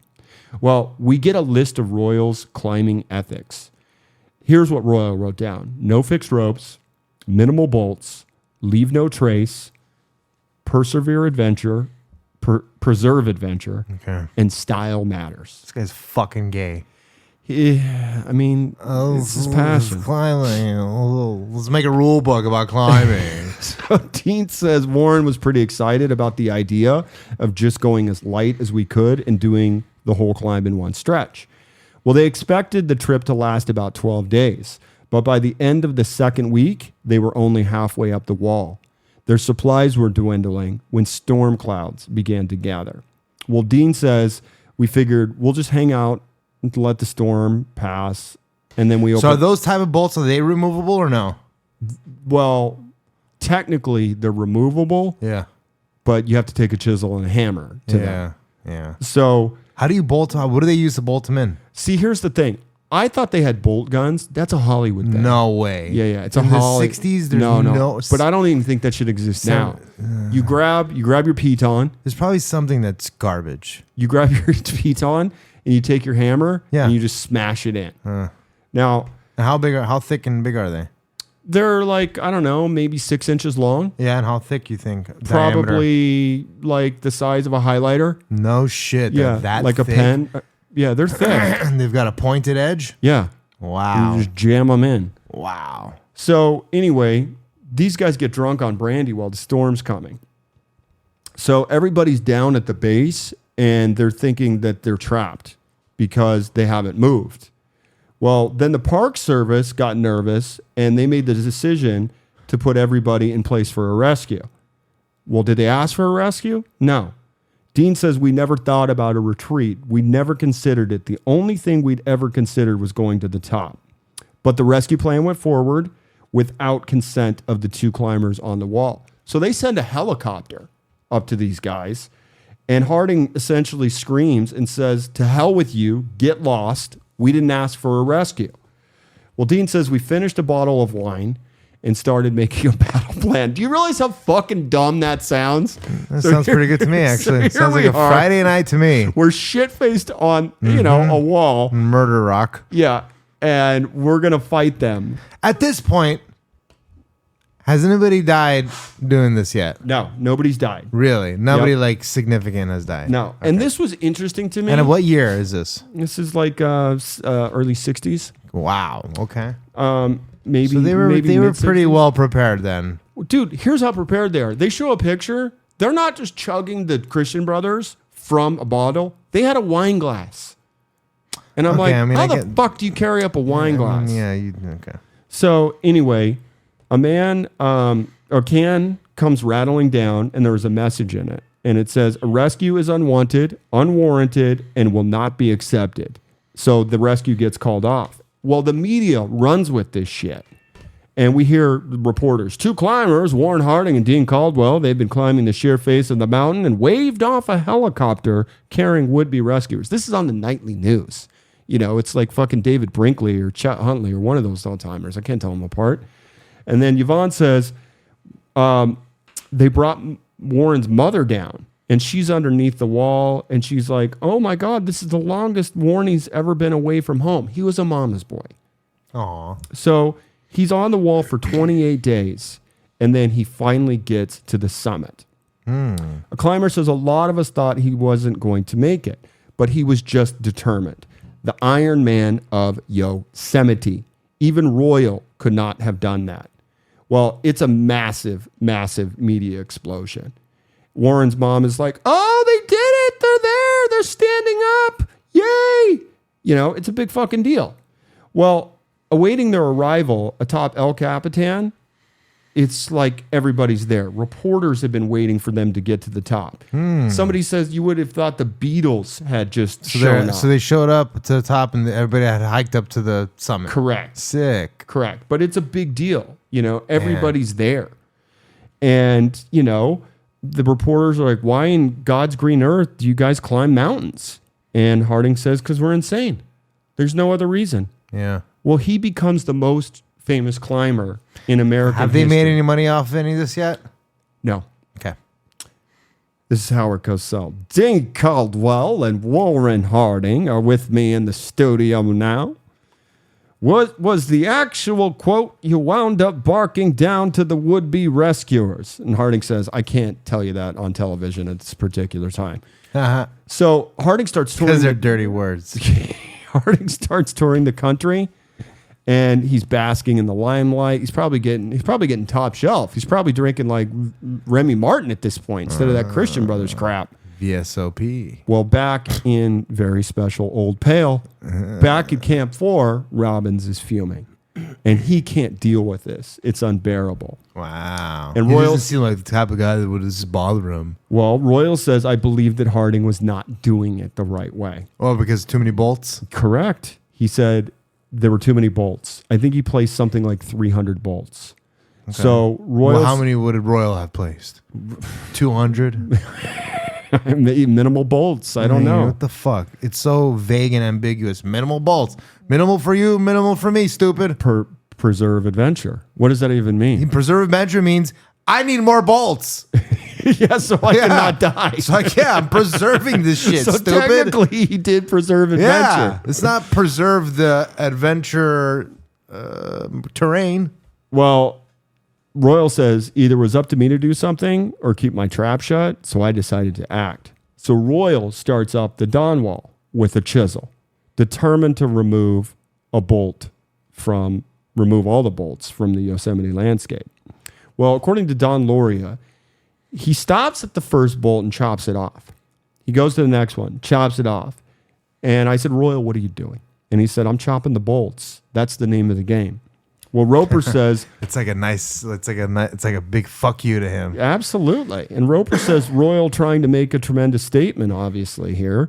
And he says, Harding, you better never do that shit again, or I'll go up the day after you get down and I'll chop every fucking bolt off. Well, Royal's belief in his own sense of right or wrong boiled over into a destructive act, a bitter act. But an interesting thing happens, which is that Royal gets not very far up the climb before the sort of undeniable beauty of the climb begins to overwhelm him. Okay. On the upper pitches of Come on. That's some fucking bullshit. on the upper pitches of the Dawn Wall. I see why you put the bolts in now. Well, Robbins found that Warren Harding didn't just rely on bolts. It was bold, creative climbing. He said, this route is a lot more difficult than I imagined. Royal says, I was just pushed to my limit to follow his leads, and I was overcome by admiration for the level of expertise. Warren Harding, he was climbing at an inspired level. And so I thought, this doesn't make sense. This doesn't feel right. And so I stopped removing them. And at that point, I just decided to go ahead and climb it and leave the rest of the bolts in. Another climber says it was pretty hard for him to come to humility, but he finally did. And I think the Dawn Wall was the turning point for him. And Royal says it's hard to admit, but I have to say that I think some of my reaction was Harding was getting all the credit. Keep in mind, the guy's going on talk show hosts, talk shows. For sure. Fucking hanging out with Howard Cosell. But he said, I felt like I should have gotten some of that credit. And that was a personal thing, and it was an ego thing. Well, the clash of egos on the Dawn Wall took its toll on these two aging gladiators, and neither Harding nor Robbins would ever climb a major route in Yosemite again. They both dropped out of climbing. After that? Yeah. At what age? I'm going to guess they're in their 50s. It's a young man's game, shit. bro. This is a young man's sport. They were climbing. He did that climb in his 50s? I'd have to double check, and I will for part 2. Whoa. But keep in mind, you're probably right. He's probably in his 40s. Okay. Because they were doing this for 15 years. You figured they got there 25. Early 20s. Yeah, so probably early 40s. Okay. So anyway, Royal marries Liz and then creates that clothing company. And I mean, fuck, I'd rather sell clothes than almost die in my free time. So I can't blame him. Yeah. So meanwhile, Harding passed his days on his porch with his mom, always with a drink in his hand. Pussy. We see an interview of him, and they're sitting on a porch, and Harding's like, remember how I climbed the Dawn Wall? And she's like, yeah. And I'm rich and famous. And she's like, rich? Where's the money? Yep. They drank it all away. Well, Warren Harding died at the age of, well, do the math here for me. He went from 1924 to 2022. That's like 90. It's like 98. Maybe it's 2012. Maybe I wrote that down wrong. But that's a pretty Yeah, good... why would you say 2022? It would be 2012, maybe. Maybe he died in the same year the documentary was released? No. Or whatever. I think it's 2012. Okay. So 80s. 80. That's a fucking 85. good run for a drunk. Yeah, Do you know what rock I mean? climber. Yeah. You can't... No, first of all, hold on here. If you're getting... Okay. I'm going to check his age. You can't... He's not a drunk. He's a drunk. Motherfucker was climbing El Capitan before anybody else. He was climbing all these, like, before anybody. Right. I guess you could still call him a drunk. Dude, if you watch this, there's no question that he's a drunk. But he's not, like, climbing drunk, is he? No, but we're going to get to that because that's next chapter. Is drinking and climbing? Drinking and climbing. And then smoking and climbing. I can't even Google Warren Harding because it's bringing up President Warren Harding. So fuck you, President Warren Harding. That's One of the hilarious. worst presidents of all fucking time. Cool. All right. So this is when the golden age comes to an end. And Well, maybe he was named after him because he was related to him. he wasn't. Okay. They would have talked about that. It's time to meet John Long. And he is part of the counterculture from the 60s and the 70s. And he says, we're talking about the early 70s. We got Hendrix, we got Watergate, we got Vietnam dribbling on. There's a lot of discontent. There wasn't really anything to hold on to. Well, we also meet a climber of this era named Jim Bridwell. And he says there was an alternative society sort of developing that scared the hell out of the government because it was changing the culture. And even the national parks felt the impact because they threw a big love in from the Bay Area that spilled over to the meadow of the Yosemite. And it's cultures in conflict. You've got the establishment, which is the park rangers, and you've got the hippies, and apparently the valley became the place for the next revolution. Part 2, the Stone Masters, 1973 to 1980. So in the early 70s, a new batch of climbers starts going into Yosemite. Now, a gentleman by the name of Ron Koch, I told you there was going to be some cock talk. Cool. It's pronounced Kauk. Kauk? Kauk. Ron C-A-U-C-K? K-A-U-K. Kauk. Oh, Kauk. So he's... Ron Kauk? Ron Kauk. He starts in around 73, and Camp 4 revives itself. Okay? What's that? That's where all the dirtbags hang out. Sick. Camp 4. And John... I wonder what Camp 4 is like these days. I want to go and see. Yeah, I bet you do. Well, John Long... Go find a dirty dirt bag and snuggle up with somebody. Says they were cocky and we just came on the scene. So there's a group of hippie athletes forming. And John Long's nickname is Largo. And he says, I was about that far away from abject poverty. And then we also meet Dale Bard, a.k.a. Airedale. He says, I didn't have any money, food, or anything. Airedale. Then we meet Dean Feidelman. Is that like an Air Jordan thing? Yeah, before. I guess you're right. Dean Feidelman, a.k.a. Bullwinkle. He says, we had a lot of style and a lot of balls. And Ron Kauk's nickname was the Calculator. Calculator. Wow. And then Dude, mental giants. Then we meet a man named John Backer. Okay. And he was climbing 300 days a year. Wow. And also a young woman, 16 at the time, named Lynn Hill. And she describes it as... she's the one who made something. Yeah, she certainly did. What was she again? She was talking... Married to? No. Oh, what was she? No. She was the female standout of the group among this macho culture. Lots of testosterone. She says, I wanted to hang with these guys, but you had to climb hard. Was she a les? I have no idea. Did she want the calc? I have no idea. Well, the wise new... Google that shit. I'm just joking. Go on. I don't give a fuck about this old motherfucker's age. I want to know about this bitch muff dives up there and shit. So, all right, let's go. The wise older of the new group is Jim Bridwell, a.k.a. the Bird. Well, Bridwell was described as the ultimate coolest climber there ever was. And amidst the grand events of the 60s, Bridwell was a young apprentice to Robbins and Harding. So Roper describes him as a brash kid, looked like Alfred E. Newman with big fucking ears sticking out. But the scrawny kid at the picnic table who would grow up to be the leader of the Yosemite climbers. He'd climb with Robbins. He'd climb with everyone. And one of the climbers describes him as that passion and commitment was something that we were looking for. So Bridwell drove routes into stretches of El Capitan where Robbins and Harding never dared. Robbins describes him and says Jim Bridwell was some kind of new force. Roper says new routes on El Cap, bold and dangerous stuff. Well, Jim says, for me, it was mainly a thing about, how far you could push it, exploring not only my environment, but myself at the same time. So you got the counterculture, and now you got a dose of the age of Aquarius, courtesy of Jim Bridwell, because he loved drugs. Nice. So what kind? Bridwell says this is back when we had good drugs, psychedelics.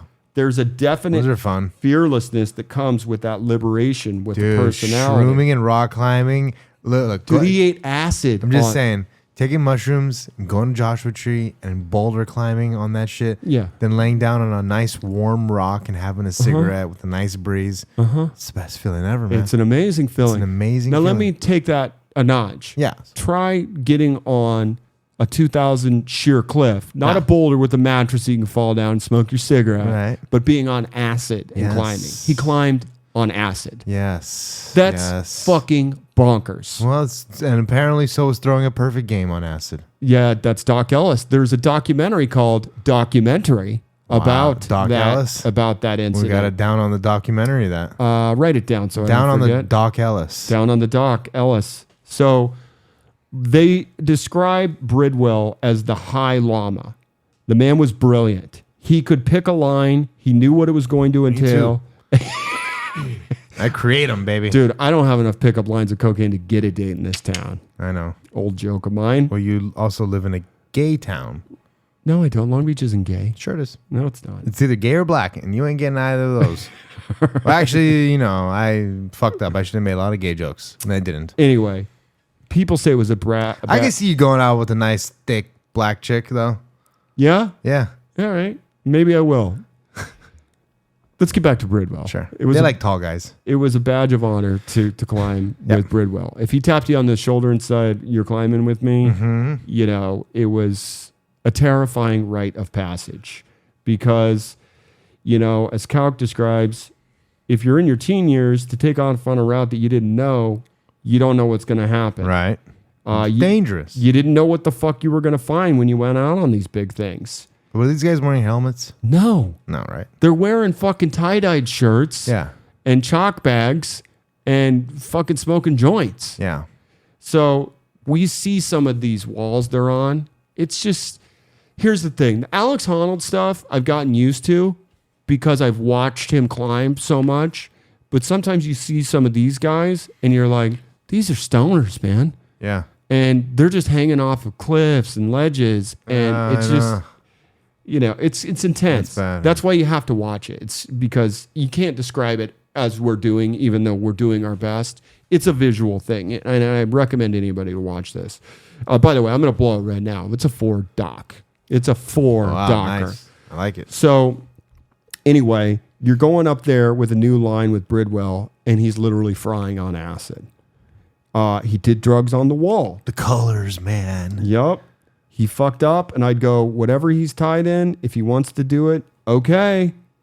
Well, Bridwell describes drug climbing, as I'm calling it.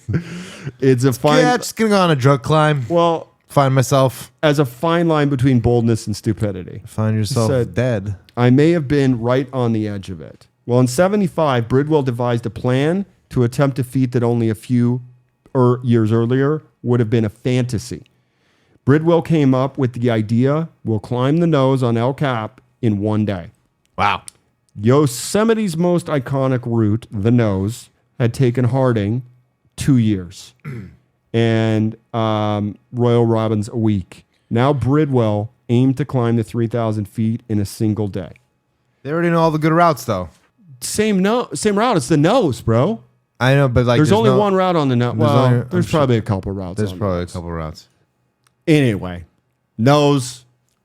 Who fucking knows? Ears, mouth. Who they cares? leave the food and water behind and equipment for a multi-day climb and go fast and light in a mad dash to the summit. Nice. By evening, Bridwell and his team stood atop El Capitan. Wow. Jim says, I think the important thing was to get down before the bar closed, leaving no doubt that Yosemite's new crew intended to leave their mark. Nice. John Ryan describes it as take no prisoners and get out of the fucking way, because here we are. Well, before long, Bridwell's disciples were becoming masters in their own right. We were running on adrenaline and uncontainable ambition. I would add the withdrawals if you're doing drugs, but that's just me. Another climber says we wanted to set new standards. Again, I'm thinking drug tolerance, but who am I to judge? Dude, these guys are pioneers. Every time two movements. Every time that we went climbing, it wasn't just to raise the bar. It was to raise the bong. Take the bar.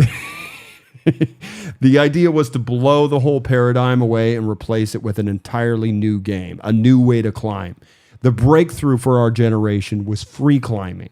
Free climbing, this isn't free soloing. Right. Free climbing revolutionized the sport. So we're clear. You just go wherever the fuck you want to go, basically. I don't know. What does free climbing mean? You're still using bolts. Yeah. But you're not. There's no fixed ropes. Yeah. Okay. Oh, fixed ropes. Right. Fixed ropes mean like they're there for They're there. for weeks. You just you keep them. Other there. people put them there. Right. Oh, I see. So free climbing was the revolution of the climbing world. Right. What can we do with just our hands and feet? Probably peel a banana with your hands. I don't know, dude. Well, Sarsgaard says in the previous generation, aid climbing was the norm, with climbers relying on their equipment to hold their body weight as they ascended a cliff. Right. Put a nail in the rock, put a nylon ladder to it, climb the ladder, and repeat that process. Ah, Okay? I see. So you see the visual? Yeah. So again, you don't have this help with, your little ladder and your stirrups to get to the next point. Right. You can still put in a piton and a carabiner. Yeah. And put the rope in it, but you're not getting assistance anymore. Right. So yeah, you're fucking climbing. you're like a free man. climbing. Changed everything. Yeah. So now climbers hung directly by their fingertips in a strenuous vertical dance. When you're free climbing, you're using your hands and feet on the rock. You have to stuff your fingers in the cracks. You have to smear your toes, periodically placing protection. Only use your rope to catch you if you fell off. Right. And you see a lot of this. Yeah, At it's this fucking point- crazy. I've seen even Alex fall a couple times with his girlfriend and like have some With a rope. where the first anchor doesn't hold and it Correct. pulls and then the you second see one catches them. tons of scenes of this happening. Oh, it's brutal. And it's fucking awful because you see these people and they're just falling, 40 feet and then bouncing off the rock. And they're like, I'm okay. And you're just That's like, crazy. no thanks. So Lynn says you're looking up at the small holds and not sure if you really have the strength. Burning forearms, your fingers starting to open up. And then we see her fall and you just have to go for it. And then she's like, I'm okay. Fuck, man. Yeah, it's I'm getting sweaty palms just thinking makes you about want to it. watch it, right? That's the other thing. If you have hyperhidrosis, there's no way you could be a rock climber. My ex-girlfriend had hyperhidrosis. In her hands? pussy. Okay. So, my mom has that. Mm-hmm. And, it's just Good for jack hands. it's good for jack hands. But it's literally, you can show your palm and it's just dripping. Dripping. Yeah. And it runs through the family because my cousins have it too. Oh, yeah. So anyway, Hairy palms. hairy palms, that runs on the other side of the family. Nice. So free climbing demands a new level of athleticism. And these valley climbers honed it on these steep cliffs and boulders. So Bridwell's crew, dynamite athletes, pushing the physical limits of Yosemite climbing in their era. One says all we did was eat, sleep, climb. That's it. Okay. And train. And again, you see these bodies, every one of them's cut. They're workout fiends. Fingers of steel, zero body fat. But even more than that, the mental aspect. It was a really bold era. Well, Kalk says pushing the level of free climbing became a real focus. Leader never falls, man, because you're going to feel it. Do they have radios? No, No CBs and shit, huh? No. Walkie-talkie? I didn't see any. Wow, that thing feels like something you'd have. Well, at this point, some of these stone masters, they start making it. Stoner Masters. Like they're doing. Start making what? Money? Yeah, Doing what? commercials. Oh. Yeah, Ron Kalk had one for like a Bronco. John Backer had one for Gillette. Oh, You like know? that kind of shit. I Yeah. thought like rock climbing Oh no, themed commercials. No, so they're starting. They're just like an extra or something. It's kind of cool that they're starting to make some money. Yeah. So they dubbed themselves the Stone Masters. And Lynn says being a Stone Master meant that you had to climb like it's your last day on Earth, and you had to smoke lots of weed. Yeah. They call it weed. You're right. They Nice. don't call it the pot. Yeah, no. Or marijuana Let's cigarettes. see what they call it in the 90s. So the Stone Masters came out of a bong session, and someone was like, "Stoned Masters." We use bud a lot. Yeah, Let me get some bud. as long as it's not the word nug. That is the fucking. I use nugs. Let me That get is a the nug. dirt ball word. No, that's when somebody already owns it and you're asking for one, you ask for a nug. It doesn't matter. It's a dirt ball word. When I hear the word nug, I cringe. Why? Let me get a nug, bro. It's nugget. It's gross. It's what dirtballs You use. just heard the first time from a fucking loser one time. No. If you heard me say it the first time, No, you'd it be, is a fucking my impression. full-on loser stoner word. Nug. Let me get a nug, bro. So Roper says these new guys coming in and claiming that they're better than us, and Jim Bridwell had a boombox at his camp. Whereas the old timers thought that wasn't appropriate. Hey, you're supposed to be communing with nature like John Muir or some goddamn, instead of a fucking boombox. This reminds me of that movie. I forgot what it's called, but it's with Vertical Limit? No, it's the beach movie about The Beach with it- Leonardo DiCaprio? No, it's with the Big Kahuna, where it's like the punk rockers versus the Point like- Break?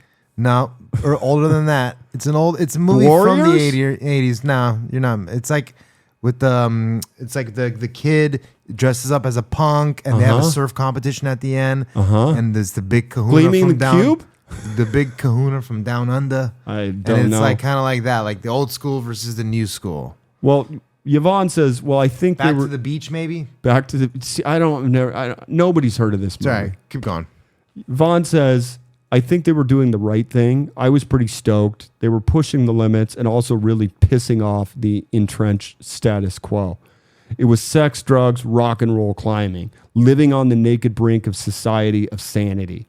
Camp 4 was a dirty, filthy mud hole. It was paradise. It is called Back to the Beach, and it's I'm gonna tell you. There's a famous person in it, and it's what's his name? Nobody I've heard of. Is No, it one of the Brad It's fucking Packers? Frankie Avalon. Oh, so it's what, from the 60s? No. He plays the dad. He's it's made in '87. Oh, okay. Anyway, it's a good movie. This is what it reminds me of. It's like the old school versus the new school. Got it. Well, keep in mind, we're also, it's kind of cool to see this because the Beatniks, they were rebelling against What do they got against Nick? Nick. Why do they gotta beat him? I don't get the reference. Why are they beating Nick? There's no reference. I'm just saying something Oh, stupid. you're being a moron. Yeah. The Beatniks are rebelling against post W2 or World War II society and non-conforming, and now they're getting the same treatment from the I'm so hippies. non-conforming. I'm so conforming that I'm non-conforming, or But the it's opposite. interesting that it happens to every generation because Yeah. I do it now. It's called the pendulum. Because I was cool and, yeah, I was. I rebelled. And now I look down at the generation behind me and I'm just like, what are you fucking morons doing? Yeah. I don't Especially know. listening to the music you're 10 listening years, to. you're younger. I know. So anyway, they describe it as a utopia. The music is garbage. We were the kings of utopia. And John says the climbers had it in their mind that Yosemite had evolved for them. It wasn't to have this proliferation of cafeterias and tourist things. No, man. The main feature about Yosemite was the rocks. And who was utilizing the rocks? It was us. The place was for us. Well, of course, the national park, they don't see things the same way.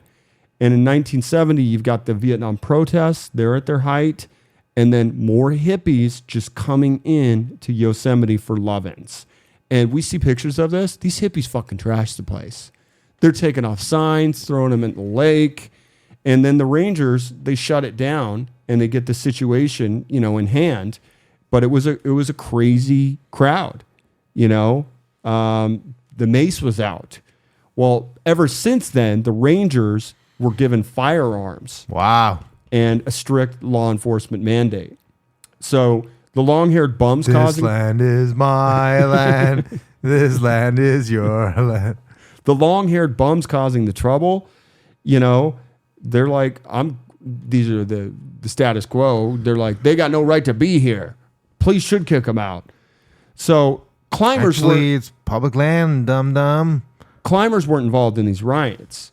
So, they kind of got caught in the crossfire between the hippies. It's like BLM. Yeah.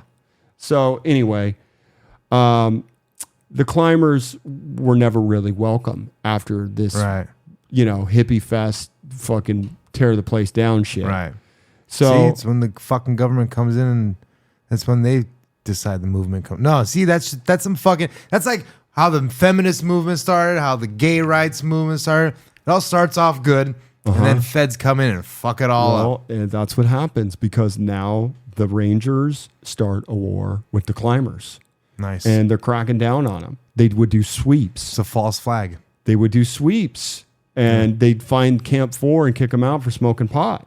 You get disorderly conduct, traffic violations, camping out of bounds, arrests, you know. This makes him more punk rock. Exactly. So they embrace the outlaw image. And, you know, the Rangers are like, you're freeloaders. You're living here for nothing. You're taking advantage of our resources.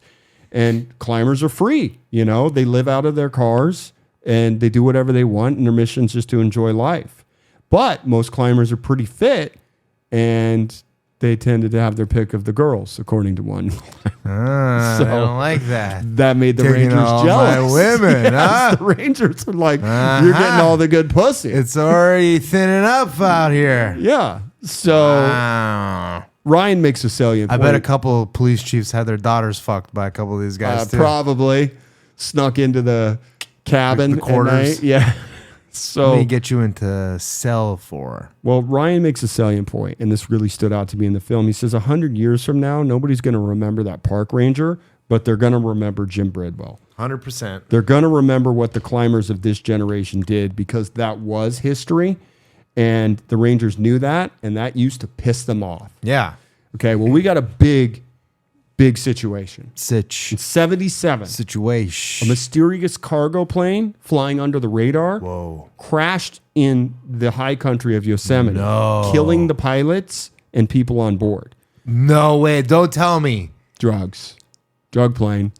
Well, What did you think it was going to be? I was gonna say I thought this was gonna be like a government hires government hires government SEAL Team 6 no to take 'em down? government hires jailed hackers to go hack something. This is like, oh, we need a band of experienced rock climbers to go help us, whatever.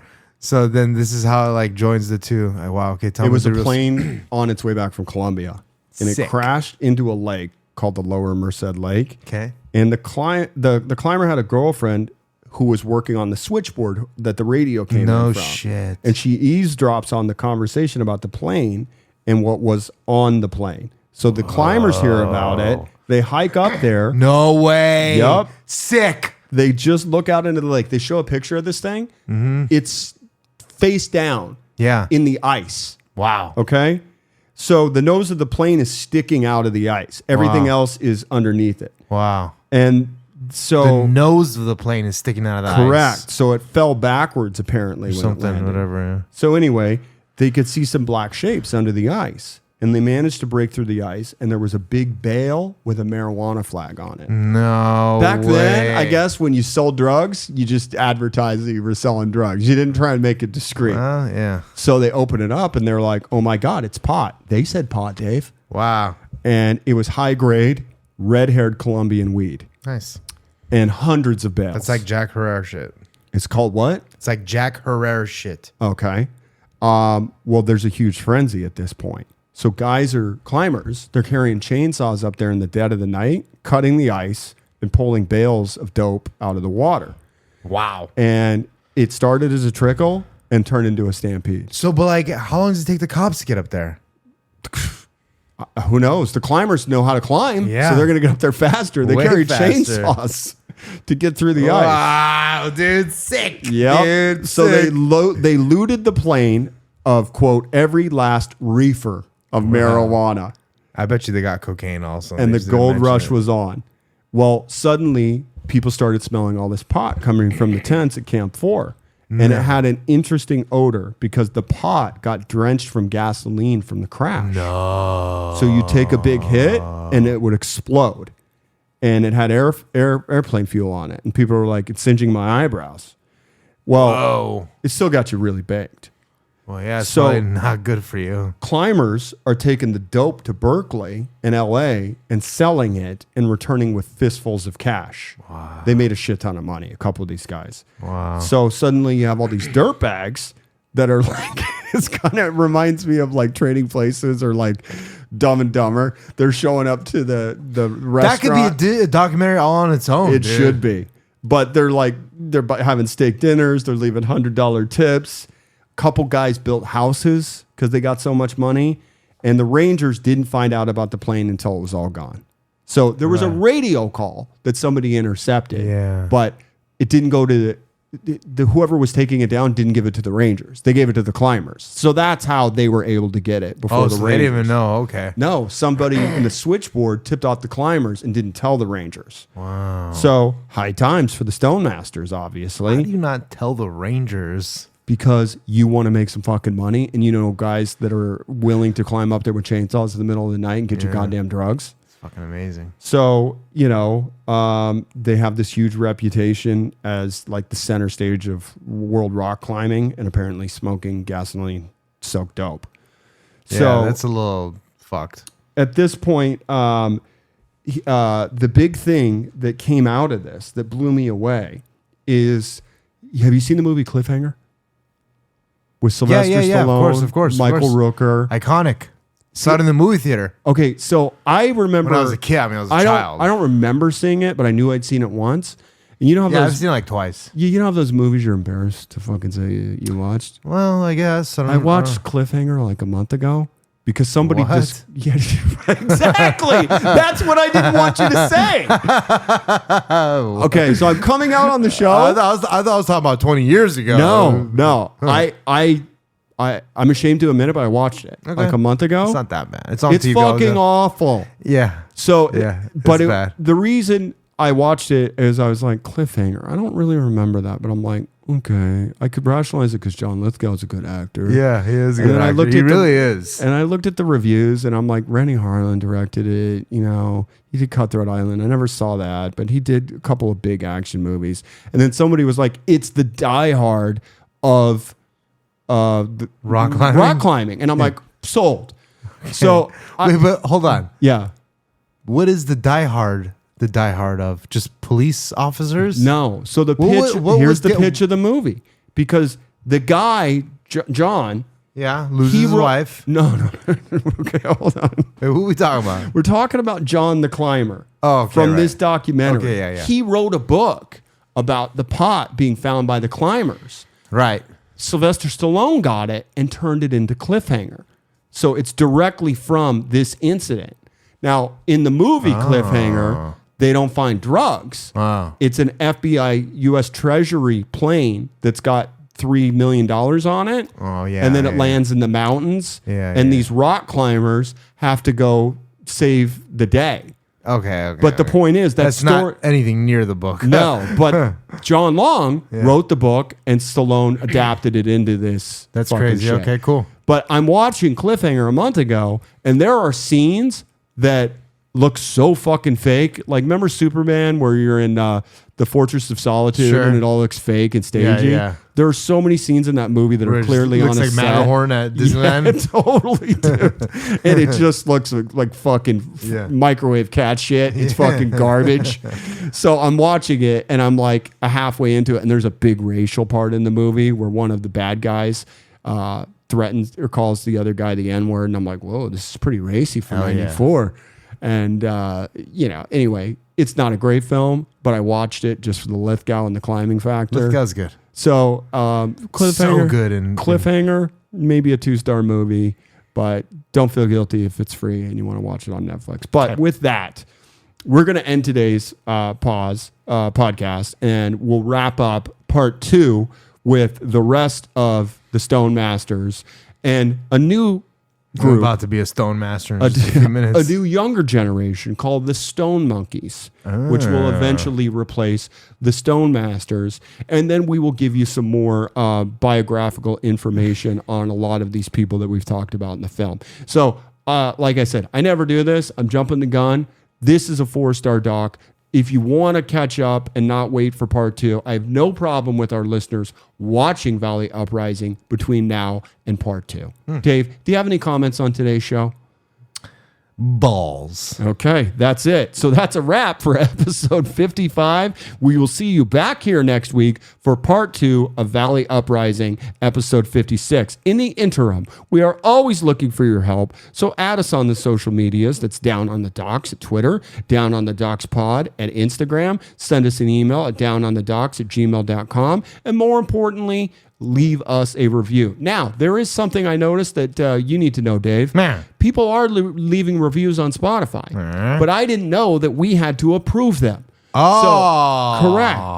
So we have discovered a bunch of They've reviews. been changing a lot of their shit, Spotify, Anchor. Correct. There's been a lot of their stuff. Their whole platforms. But I want to thank since I Big started. Dave, Ralph Afghanistan. You are a loyal listener, and I did see all of your reviews on Spotify. Thank you. So Spotify. So thank you for doing that, and of course, thank you to Broccoli Farms for sponsoring this week's episode. We'll see you next week.